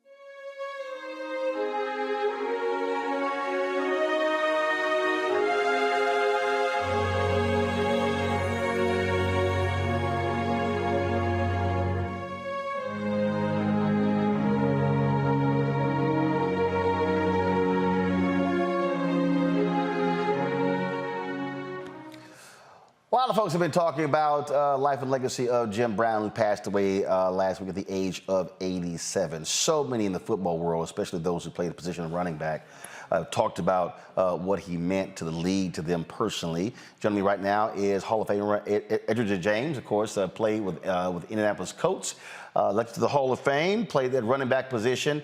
Edge, glad to have you on the show. Just share with us your recollections, your thoughts with regards to Jim Brown. Hey, what's up, everybody? Yeah. No, Jim Brown he's like the mold. He was the one that set the example, even though he played before a lot of our times. But once you start playing the running back position, you learn about Jim Brown. You see all the great things that he done. And one thing that made him stand out when I first started was how many times he led the league in rushing. So that was super important to me. And that's when I started studying Jim Brown. And to know that he could have went on and did so many more great things as a football player, and he shut it down to go and be an activist and go to Hollywood and actually be bigger than football. I think everybody that understands or knows his story has a greater appreciation for him as a person, as a player, and what he's doing for the culture. Obviously, he was the gold standard for the position that you played. In a bit, I'm going to play something from Sterling Sharp, and he said, frankly, when there was a conversation, he said there was never this GOAT debate. He said it was clear. It was Jim and everybody else. Yeah, the greatest. I'm talking about anybody. Everybody knows it starts with Jim and then everybody else. Indeed. just share with us your interaction with him over the years. Well, over the years, especially once you get to the Hall of Fame, you always cross paths before that, but once I got to the Hall of Fame, you got a chance to be around him a little bit more. He's a little older, and the one he came to Mr. Irsay, Mr. Jim Irsay does this concert, this collection. He had Jim Brown come there, and I have this old 1975 Chevy Impala or Chevy Caprice Classic that I get all the Hall of Famers to sign, and that was one of a big moment right then for Jim to sit there. He just signed my seat, and he put that number 32 on there. That stamped it because I got the greatest football player to ever play to sign a seat full of Hall of Famers, and he stands out amongst everybody. Indeed. Edgerton James, man, I appreciate you joining us, just sharing your thoughts about the passing of Jim Brown. All right. Thanks for having me. Not a problem, my brother. Be well. All right, cool. Folks, I was at the Anthony Anderson Golf Tournament, Celebrity Golf Classic at Bighorn in Palm Desert, California on yesterday. Caught up with Willie Buchanan. He's a member of the Green Bay Packers Hall of Fame. He had this to say about Jim Brown. All right, start the question. All right, go ahead. All right, so just share your thoughts about Jim Brown. Greatest football player that ever lived. Jim Brown was a classic. I work for the NFL still, and I worked the sidelines. I went and grabbed the ball out of the ball bag, walked it over to Jim Brown. I said, Jim, I need your signature. This ball is for me, not to anybody else. I want to keep this as a souvenir, just for me, and it's still in my office to this day. Jim Brown was the greatest. That's all you can say. He was the greatest. All righty. Sterling Sharpe, of course, played wide receiver in the NFL. His brother, Shannon Sharpe, is in the Hall of Fame. Got a chance to chat with Sterling as well. All right, your thoughts about the passing of Jim Brown? Well, it's easy with Jim Brown. He was a good friend of mine. He treated me with, I think, the greatest compliment I ever got. I got from Jim Brown, who said I could play in any era. But when I think of Jim Brown, I think of a great player. I mean, I'm not going to do any of the off the field and the social justice stuff that he did. He was great at the movies. He was good at. I'm just talking about the man. When you talk about what he did playing the game of football, there was not Jim Brown or it's, like we do with Michael Jordan and LeBron James. But with Jim Brown, when I thought Jim Brown is just a great player, and you leave it at that. And then a lot of us believe the greatest football player. So, he was going through some health things. He was moving a little slower. He still loved his golf, but, it's a tremendous man that I'm glad I got a chance to interact with, have him in my life, get a chance to conversate with him, talk to him. And like I said, he gave me the greatest compliment as an athlete, as a football player I ever got, and that is that I could have played in any era. I don't need any more than that. Marcus Allen, of course, starred with the Los Angeles Raiders. He's also in the Hall of Fame as well. So I caught up with him after yesterday's tournament. All righty, here we go. 3, 2, 1. Well, Marcus, just share your thoughts about Jim Brown. Clearly sad about passing of Jim Brown. I met Jim Brown back in 78, maybe. My freshman year at USC. Me, Ronnie Lott, Dennis Smith went to his house to play basketball with him. And, just an incredible experience, and really been friends ever since. To me, he was a measure in many different ways, as far as intellect, as far as courage, as far as someone doing the right thing and not the popular thing.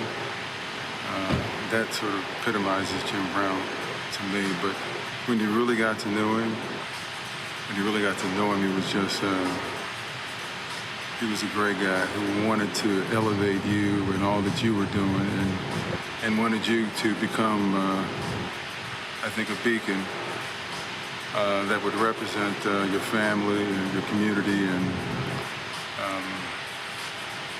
so it was sad for me. It was sad for me. had Marshall Falk on, was joking with him about playing golf with Jim. I said I was told his peripheral vision was so ridiculous that you had to be. Marshall said, "I'm just gonna sit in the cart." He said how just crazy his vision was. And he didn't want anyone in. And let me tell you, he had incredible peripheral vision because he could see people that was actually behind him. He said, "Excuse me, could you move?" Yeah, we all witnessed that and stuff. So when we played with Jim, we knew where to stand and where not to stand. So absolutely. All right, man, I appreciate it. My pleasure, Roland. So we obviously so many people are focused on who he was as a football player, who he was as an activist, who he was in Hollywood as well. This here headline, hopefully, if I can pull it up here in the Cleveland, in Cleveland.com, they talked about this as well, and that is the allegations of domestic violence against him, his relationships with women. If you look at social media, there have been a number of folks who have talked about this very issue. You hear the phrase from a lot of quarters that Jim Brown was a complicated man. In many ways, that's folks not wanting to actually deal with these stories. This here is the headline. Go to my iPad, please. Jim Brown's legacy clouded by allegations of domestic violence. And in here, it talks about him being booked on suspicion of assault with intent to commit murder. Again, so many other allegations here. And there's something right here. I'll start with you, Larry, that you have to deal with.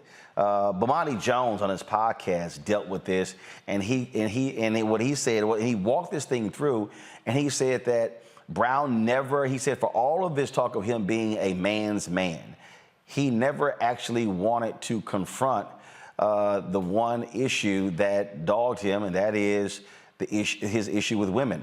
This is also a part of his legacy. There are people who, I've seen some people say, oh, you shouldn't bring these things up. You can't ignore it. So when you talk about someone's legacy, their life and legacy, it's not just the stuff that we think that are good and noble, it's everything. Yeah, you're right, Roland, and I'm glad we're talking about this issue. Intimate partner violence is something I take very seriously, certainly on a board that deals with these issues previously. And also, this is an issue that's impact, particularly when we talk about how it's impact Black women, Black women in particular, women in general. But you have to talk about these issues, and it's not like this is one allegation. There are multiple allegations of intimate partner violence when it comes to Jim Brown. But it's certainly, like you said, is in terms of the collectively the person. You can talk about the civil rights work and his work on the field, but you have to address in terms of violence and women and his life in general. And that is part of his legacy, and these are real incidents. So it's really important that we talk about that. And once again, I'm glad we're discussing these issues. When I look at this article here, Shannon, they talk about in 1965, an 18-year-old accusing Brown of assault and battery. He was acquitted after a 10-day trial. Also, in 1985, he was booked on suspicion of rape and sexual battery. Charges were dropped 3 months later. Many people remember in 1999, when his wife Monique called the cops after he was destroying a car with a shovel, and he was found first of all acquitted on the more serious charge, but the judge did sentence him to a year domestic violence counseling. And what's interesting is that he refused to do that, and instead went to jail, served jail for 4 months. He did say this here: "I'm no angel." But regardless of the allegations, he said, "I've never been convicted. I've just been harassed. I've been hit so much I don't sting anymore." And then he said, I take it and look my accuser in the eye. I don't look at my shoes when I talk to anybody. I know what I am. I only have to live with myself." What's interesting is when you look at a lot of folks, when you look at when someone passes away, what folks don't want to talk about. I mean, look, when Kobe Bryant died in that tragic helicopter crash, there are folks who said, "Oh, no, media should be bringing up when he went on trial and when he was going through his legal issues when it came to sexual assault." But that's also something that is going to get brought up. Absolutely. You can't you shouldn't cherry pick history. Whether the accusations were true or not, it is historically accurate to say there were accusations, there were issues, there were times when he claimed himself not to be an angel, but having been able to understand what he didn't look himself in the eye, and not look down at his shoes, which I think is kind of an awesome phrase. Nobody's perfect. Nobody. If you have done some things, first of all, you don't get to a certain age without having some baggage and some issues. Some are more egregious than others, but again, allegations. And I think to try and erase that or remove that from his past and his history, it does a disservice, because you never know how many folks are in a similar situation that may hear something that someone who is accused of doing something did that helps them to face some demons in their own lives and change some things in their own lives. So I think when you do something, you got to own it, you got to keep it, you got to move forward with it, and just hope to be a better person. Well, and that's the thing. It is just quite interesting to me, Larry, just watching the different reactions and listening to people and just watching how when I see people and when I'm watching and reading these stories, how some say, well, you shouldn't bring these things up because hey, he wasn't found guilty. And then I've seen a number of people, especially women, who say, okay, but you can't ignore the repeated accusations over and over and over again. It is as if, and then when and again, I talked about how Bomani broke this thing down on his podcast when he kept saying, we got to stop with this whole idea of, he was this complicated man. He's like, you have to confront what that complication was. Here's some of that particular podcast. I listened to it today when I was flying from Los Angeles, and I found it to be quite interesting and compelling. Check it out. These circumstances that so many people had given up on, and these neighborhoods that even cops are scared to roll up on, and these gangs that even the cops are scared to do anything with. Jim Brown's walking in dealing with them broker intruders. And by the way, this is a world and causes that a whole lot of our more erudite bourgeois folks that claim to care so much ain't care nearly as much about those dudes. Care about them kind of in theory and in an academic way, but on the boots on the ground sort of way, hey man, take a man to do that. And that man was Jim Brown. And that man was consistently Jim Brown. But what's interesting about American when he started it, I found this right before I got on the show. He said that he had based the American Foundation around three things: the determination of Malcolm X, the recovery program of Alcoholics Anonymous, and the capitalism of Ronald Reagan. See, this is why it's interesting when Jim aligned himself with Trump and people were so shocked and so saddened. I was like, what are you talking about? Jim Brown's a capitalist. Like, this is what he's about. Jim Brown also endorsed Nixon in 1972. Now, something to think about, though, with Brown and his endorsement of Nixon. James Brown also was a Nixon endorser. Wilt Chamberlain, too. Though with Wilt Chamberlain, people looked at it like he kind of got fooled. There was a consistency with James Brown and Jim Brown on this.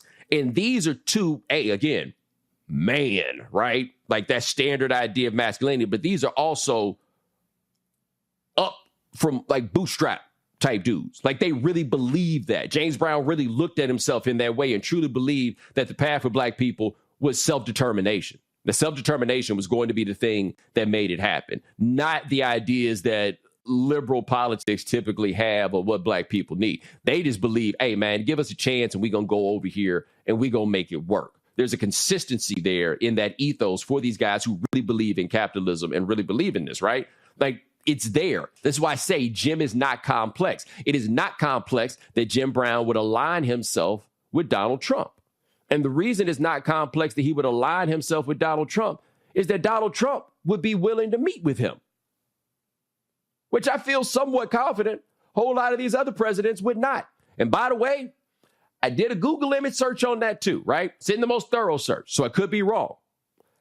I couldn't find no pictures of Jim Brown with Jimmy Carter. I couldn't find no pictures. Only picture I found of Jim Brown with Bill Clinton, they were both on some panel. I couldn't find no pictures of Jim Brown with George Bush. I sure couldn't find no pictures of Jim Brown with Barack Obama. Them dudes wasn't meeting with Jim. Trump would. And you know why Trump would? Because Trump ain't tripping off the fact that you put your hands on a few women. See, this gets us to the place where people say that Jim Brown is complex or complicated. And again, I don't see anything complicated about this. It's complicated if you want to make Jim Brown a plaster saint. If you want to be able to take the good works he did and use them to define him, then maybe it's complicated. Or maybe it's complicated if you want to simply view him through the lens of his treatment of women. There's room to talk about these two things at once. And you have to talk about the way Jim dealt with women. I wrote something, I guess it's now, wow, man, it might be like 17 years ago, about Jim Brown. And it was just about how Jim Brown was the most intimidating athlete ever. And I remember, I haven't looked the piece up, but I remember I almost had like a throwaway part at the end. This is like 2006, somewhere in there. I feel like I had like a throwaway part in the end about the flip side of this, of course, is that his intimidating nature also led to him having these problems with violence against women. I obviously in that piece did not give it enough attention. In this time, we're not as willing to just kind of be like, yeah, but about the violence that Jim perpetrated against women. And part of why I think that we were so willing to do that for so long with him is because Jim Brown was a man, right? Even if you saw this as being negative behavior, I think a lot of people viewed that as an extension of the hypermasculinity that he projected. Almost, can't make an omelet without breaking eggs kind of situation. Like, I think that's how a lot of people Folks, if you want to hear at those things. The rest of that, what you should do is you should pull up Bomani's podcast, The Right Time with Bomani Jones. Final comment from each one of the panelists. Roland, I'll start with you. You know, it's a difficult thing to get into because, look, nobody is saying that it's right to abuse anybody. Nobody's saying that somebody who from that time didn't have some demons. But my thing is you have to take everybody in totality, sort of like Bomani said on the podcast. You know, you have to look at the work he did with communities who everybody had pretty much written off. You have to look at what he had to face being a football player, then moving from football into being an activist when there was a real serious risk of losing your life and losing your freedom just from that. You have to look at this person in the full spectrum. I'm not saying that you have to discard the things about him that may have been negative, but we have this tendency, especially when it comes to black men, to the minute something happens where they pass on, we pull out everything negative and we use that to kind of leverage against everything else they've done. If we're going to have that conversation, conversation has to be balanced about their good and their bad. That's all I want. Larry. Yeah, I think that, certainly, like I said, I have to go back and listen to the podcast. He makes some excellent point and really good analysis.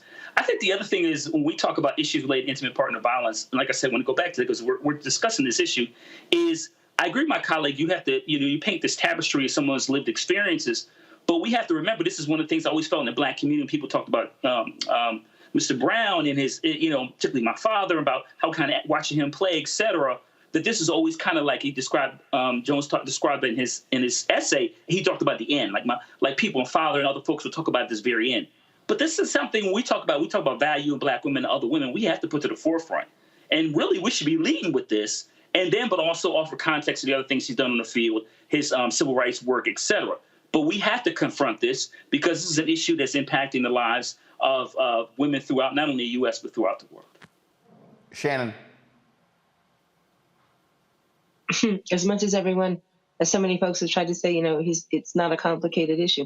It kind of is. From the perspective of women deal with a lot of issues, gender-based issues, and up until recently, and still sometimes, they get dismissed just because it's a woman that says whatever she says. We look at men for what they do positive, and whatever issues, gender-based issues they may have with women, oh, that's personal. That's over on the side. That's, whatever. But it isn't. When we look at folks that we put up on a pedestal, we have to look at everything, not necessarily judge, but don't turn a blind eye either. Keep it, that phrase we all like to use, keep it real? Keep it real. He was a man that had an awesome football career. He had an awesome acting career. He had an awesome civil rights career. He did a lot of good work, but he did some things that mayhaps he shouldn't have. And I think to look at one without the other, in a way, diminishes a little bit of the good that he did. Indeed. Folks, gonna go to a break. When we come back, our Marketplace segment right here on Roland Martin Unfiltered on the Blackstar Network. Blackstar Network is here. Oh, no punch! I'm real revolutionary right now. Thank you for being the voice of Black America. All momentum we have now, we have to keep this going. The video looks phenomenal. See, there's a difference between Blackstar Network and black-owned media and something like CNN. You can't be black-owned media and be scared. It's time to be smart. Bring your eyeballs home. You dig? Hatred on the streets, a horrific scene, a white nationalist rally that descended into deadly violence. White people are losing their damn minds. As an angry pro-Trump mob storms the U.S. Capitol, we've seen shooting. We're about to see the rise of what I call white minority resistance.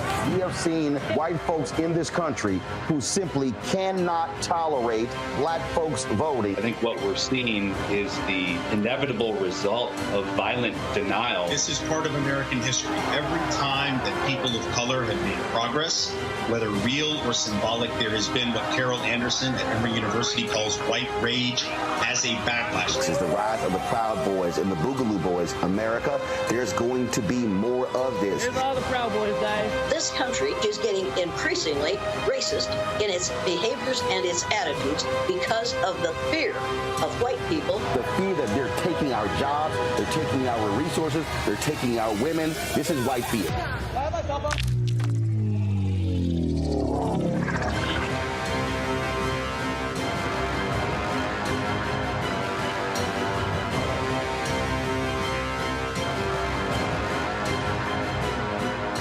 Hi, this is Essence Atkins. Hey, I'm Deion Cole from Blackish. Hey everybody, this is your man Fred Hammond, and you're watching Roland Martin, my man, Unfiltered.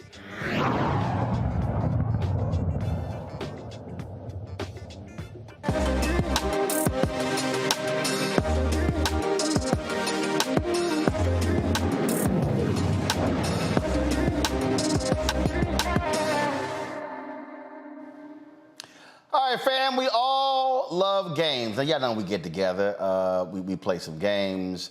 Some of us play spades, some of us can't play spades. Then, of course, there's Bid Whist. And then, of course, we can talk about, Lord, Monopoly, Jeopardy, my family, Scrabble. My dad, a huge Scrabble fan. Categories. What's the game Unique? Unique did with the cards. What's the, the culture tags? Yeah, the culture tags. And so actually, she should call that game Shit Black People Say. That's really what it should be called. But Reecie Colbert, she has a game that she put out. And so we were talking about it. So Reecie explained is, Am I Tripping?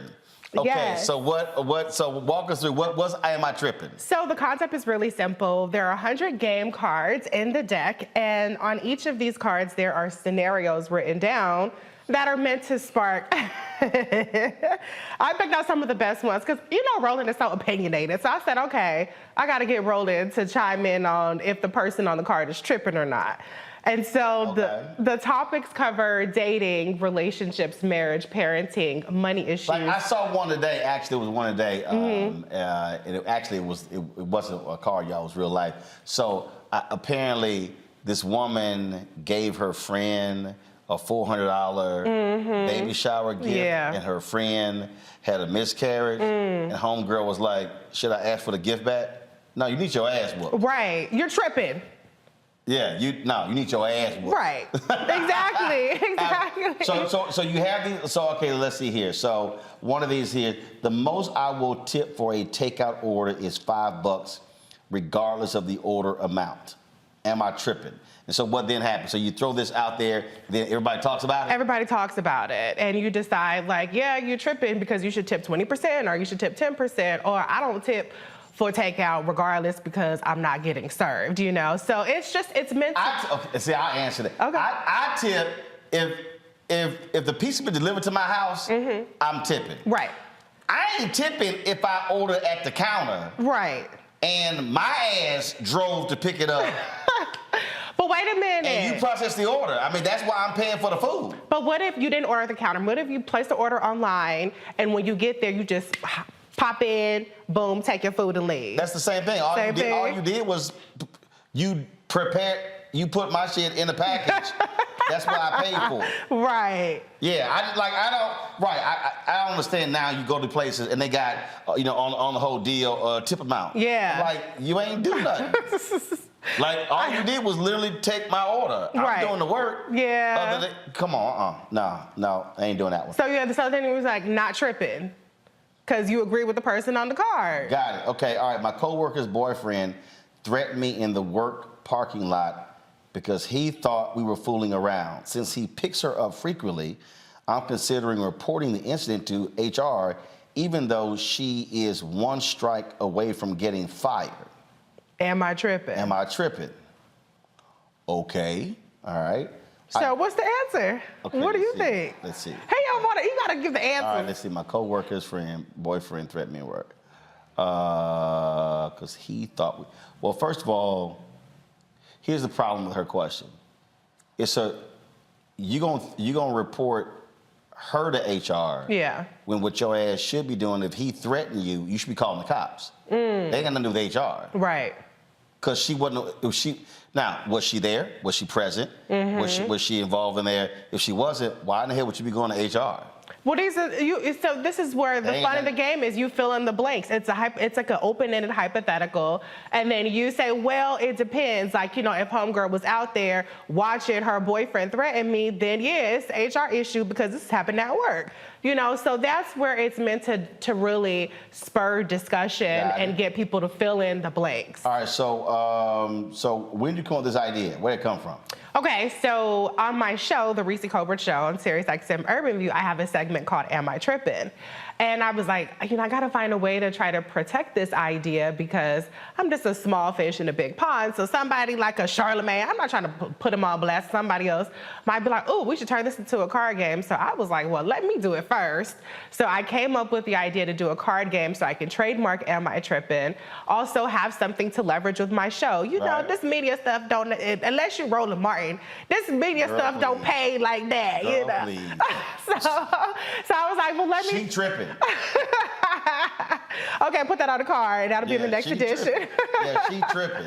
Yeah, so that's what it was just about. It was about having something. It's like this one here. My wife and I can't agree on what kind of car to get my son for his 16th birthday.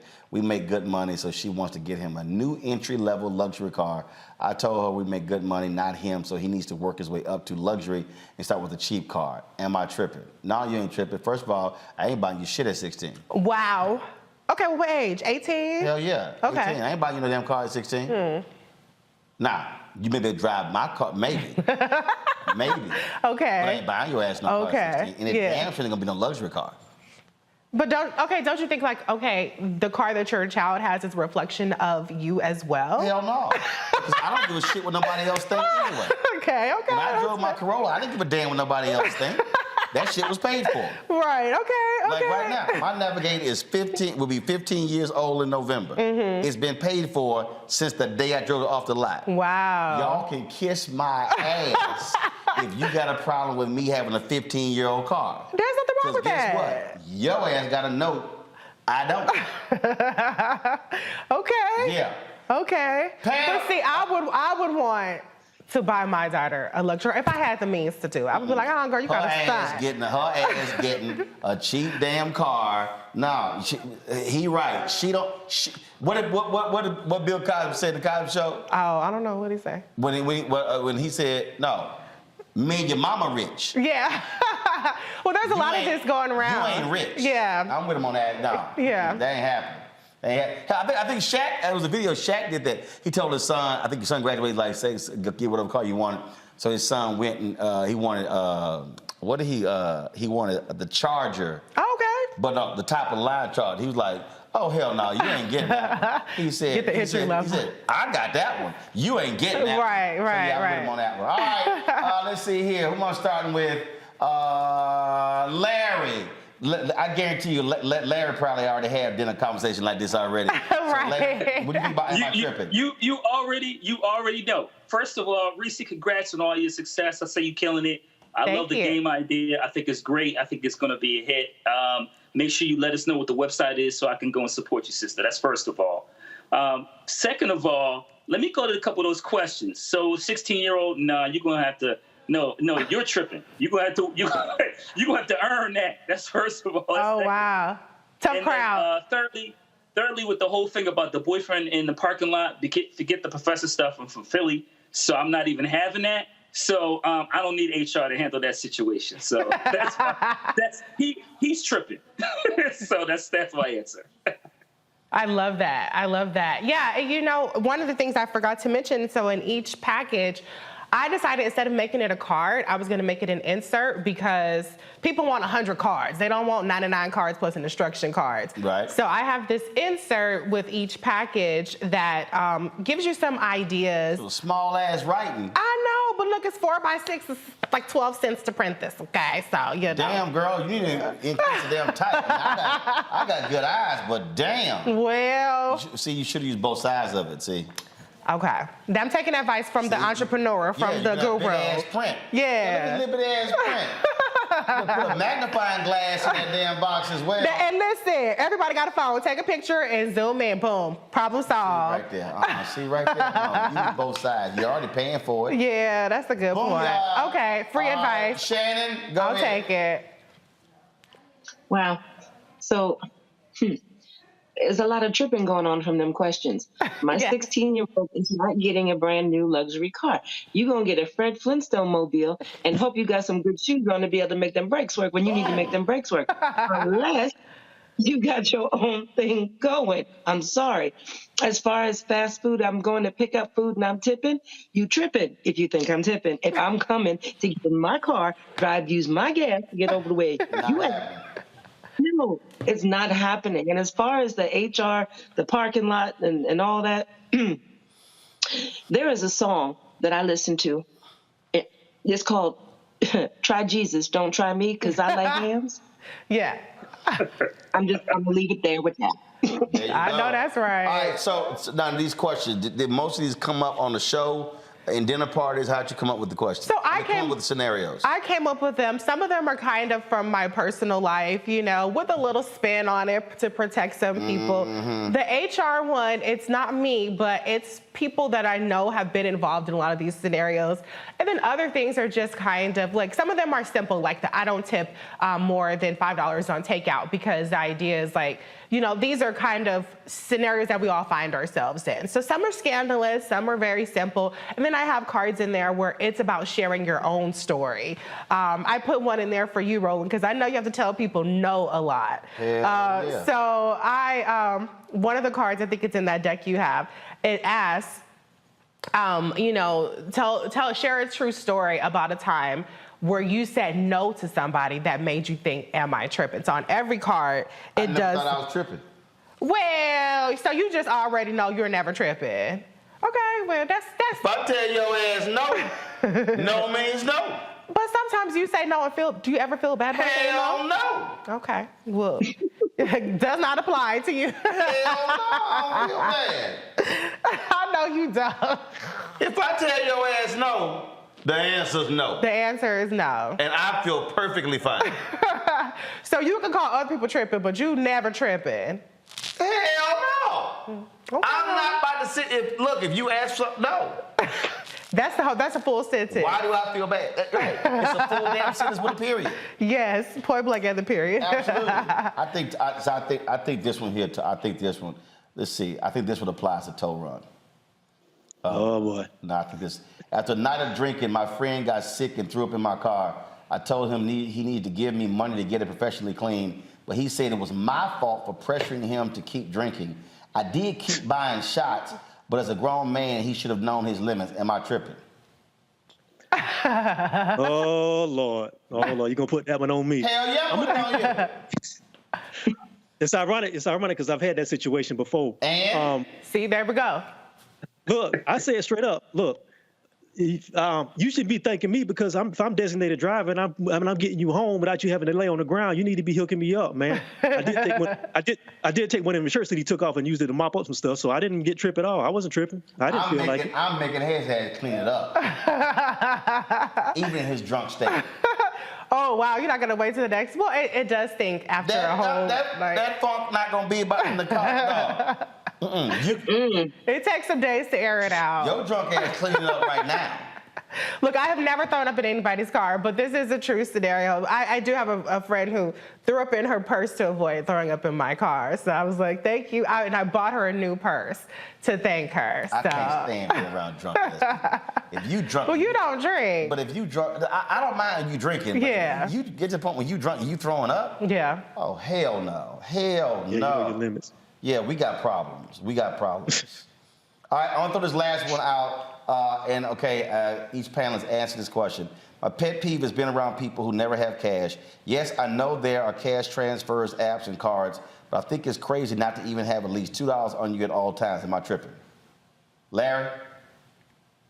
Listen, we become a cashless society. There are times I think I have cash, and I don't because we use it so infrequently. So, no, society is transitioning. You don't have cash, you don't have cash. Shannon? So I try to keep an emergency bill of some amount somewhere buried deep in my wallet for that emergency because you never know when something's going to happen. And even the establishment you go into may have an issue with a card and there's something you want. So I do try to keep a little bit of cash. But during the height of COVID, we didn't keep cash. We didn't even have change. Supermarkets didn't even give change. When you went to go pay for something, you need to use the card. So I think it's really up to the individual. And if you tripping if you let somebody else's opinion on what's in your wallet matter to you. Toran? No, I don't think it's tripping. I haven't seen a physical dollar in like 5 years. So you know what I mean? Nobody really carries cash anymore. I was cleaning the house a couple of days ago and found some money that fell out of a box that I had and stuff that I forgot was in there. So no, I don't think it's tripping. Nobody really carries it. Do we need to? It might be a good idea to have something because you never know. But no, I don't think it's tripping in this day and age. No, so this ain't tripping. What's tripping is if your ass ain't got no money. Right. What's tripping is when your ass come to the lunch or the dinner, even if you're a family member, and you know your ass broke, and you order some damn food, and then you looking for your brothers and sisters or mamas and daddies or somebody else to pay, and you knew your broke ass didn't have no money. Yeah. Your ass treated. Well, wait a minute. Let me ask you. You should have ate before you got here, drank some water, eat some free-ass nachos. But I know your ass not going to order no appetizer, no entree, and some dessert when you know you ain't got... See, right there. Now, again, if you ain't got no cash...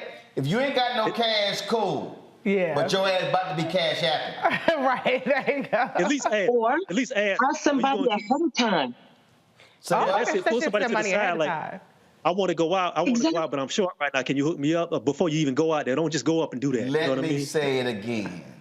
Your ass ain't got no money. You got no business ordering anything unless it's been established up front that somebody else is paying for the whole dinner. Yeah. You need to sit there and eat before your ass get there. You need to drink you some water. Drink that free ass bread, and don't you order nothing. That's cold. You don't feel uncomfortable when somebody is like in front of you with no. Sit your broke ass there. Jeez. First of all, why am I uncomfortable? Because your ass broke. For me, if I'm eating, we all eat it. I think you tripping, Roland. Hell no. Especially if I had to pay for your ass the last 4 or 5 times. Okay. See, No, that's a different. Well, wait a minute. If you pay, do you believe that you pay everything, including the tip? That's one of the cards. Or does if you pay, then the people that you're treating pay for the tip? No, first of all, if I'm inviting people, and I'm paying for everything, I'm paying for everything. There you go. We doing that. Okay. But no, if your ass ain't got no money. But you don't invite broke people out with you. You like, you gotta. No, I ain't inviting broke people. I wouldn't invite, but if you're there, my feeling is if you're there, I eat, we all eat. I don't want nobody who's sitting up there, oh, I'm just gonna have some fries because I only got $3. Don't your ass come. Don't you bring. Can I interject for a second? Can I interject for a second? My husband and I have been married for 25 years. There are times when I go out to dinner meetings or I go to meetings, go out to the diner with folk after a meeting and this, that, and the other, and I will sit there and I will have something to drink and I might get a piece of something to snack on, but then I may order something to go because we have a rule. Every night we eat dinner together, a late dinner like it used to. Kids were little after they went to bed. So I'm going to be that one that's out there with the group at the meeting. I'm going to have a soda. I'm going to have a little something. But I'm going home to have dinner with my man. That's what we do every night. Oh. That's beautiful. So, damn that shit. That's real. I ain't waiting on your ass. Oh, Lord. Look. See, but that's just it, though. I have what I need to feed B should I choose to. I'm saying. But I choose to. What I will usually do if I'm in that situation, I'm trying to go home. It's not that I don't have. It's that I appreciate I'm out here with y'all, but my breaking bread is gonna be with the man I'm gonna lay next to. So I may order something for the both of us to go. I don't need you. No, I get that. I love that concept. My whole thing is like, if it's okay, you gotta just have that conversation. Sometimes people don't have it all. All I'm saying is we out somewhere. Just let me know what you got and what you don't got. So if I can do that, I'll do it. Just don't post up somebody and say, hey, we gonna ride out, and then you ain't got nothing and everything. That gets on my nerves. That's happened to me before. Let me say it again. Y'all think? Let me say it again. That's why I love. So I love this video. I saw it on Instagram and I sent it around to some people because it's funny as hell. Y'all pull up my iPad. I love this video because this describes exactly what I was just talking about. Jaden has $1 bill, 1 quarter, and 2 pennies. How much money does he have? Jaden broke. Oh my! Well, once we said that video, that don't get you far. That's I know it. that's right. You bring your broke ass to lunch or dinner. Roland is not picking up the check, period. Especially if I don't like your ass. Right. All right, that ain't gonna happen. All right, where do people get the cards? It's on amitrippinggame.com. I would love for you to buy it. I package everything myself. This is a completely Black woman-owned small business. I'm in my dining room table printing out labels, putting them in envelopes. So I appreciate it. Been there, done that. Yeah, we'll see. One day maybe it'll be like the next Cards Against Humanity, and I'll be on the beach somewhere. Am I tripping? All right, I'm gonna go through this deck and see real life scenarios, but just letting you know, if your ass ain't got no money, stay your broke ass home. Keep your broke ass at home. Saying thoughts and prayers. That's what you should do. All right, Reecie, we appreciate it. Thanks so much. Thank you. Folks, that's it. I'm going to see y'all tomorrow right here. Shout out to Erica. She was, Erica, who filled it yesterday? Y'all know I ain't watching nothing. Yeah, it was Erica. Yeah, I was busy playing golf. We had a great time out there with Anthony Anderson. Later in the week, I'm going to show y'all some of the videos and the photos. Again, had a good time. Had by all there. Folks, I'll see you guys tomorrow right here. Roland Martin Unfiltered. Don't forget, download the Blackstar Network app, Apple phone, Android phone, Apple TV, Android TV, Roku, Amazon Fire TV, Xbox One, Samsung Smart TV. You can also, of course, support us in our efforts by joining our Bring the Funk fan club. Send your checks and money orders. P.O. Box 57196, Washington, D.C., 20037-0196. Cash App, $RM Unfiltered. PayPal, R Martin Unfiltered. Venmo is RM Unfiltered. Zelle, Roland at RolandSMartin.com. Roland at RolandMartinUnfiltered.com.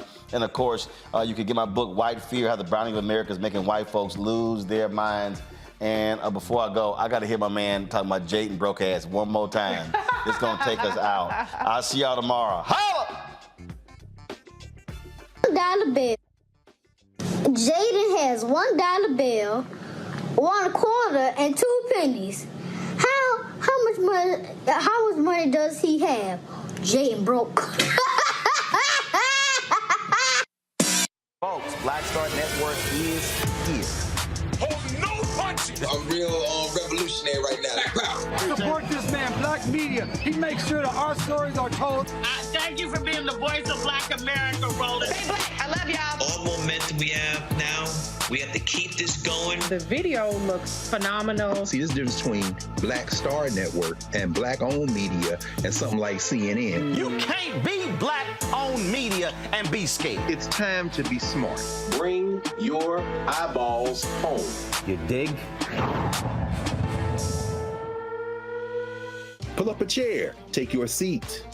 The Black Tape with me, Dr. Greg Carr, here on the Blackstar Network. Every week, we'll take a deeper dive into the world we're living in. Join the conversation only on the Blackstar Network. Hi, I'm Dr. Jackie Hood Martin, and I have a question for you. Ever feel as if your life is teetering and the weight and pressure of the world is consistently on your shoulders? Well, let me tell you, living a balanced life isn't easy. Join me each Tuesday on Blackstar Network for A Balanced Life with Dr. Jackie. We're all impacted by the culture, whether we know it or not. From politics to music and entertainment, it's a huge part of our lives, and we're going to talk about it every day right here on The Culture with me, Reecie Muhammad, only on the Blackstar Network. I'm Deborah Owens, America's Wealth Coach, and my new show, Get Wealthy, focuses on the things that your financial advisor and bank isn't telling you, but you absolutely need to know. So watch Get Wealthy on the Blackstar Network.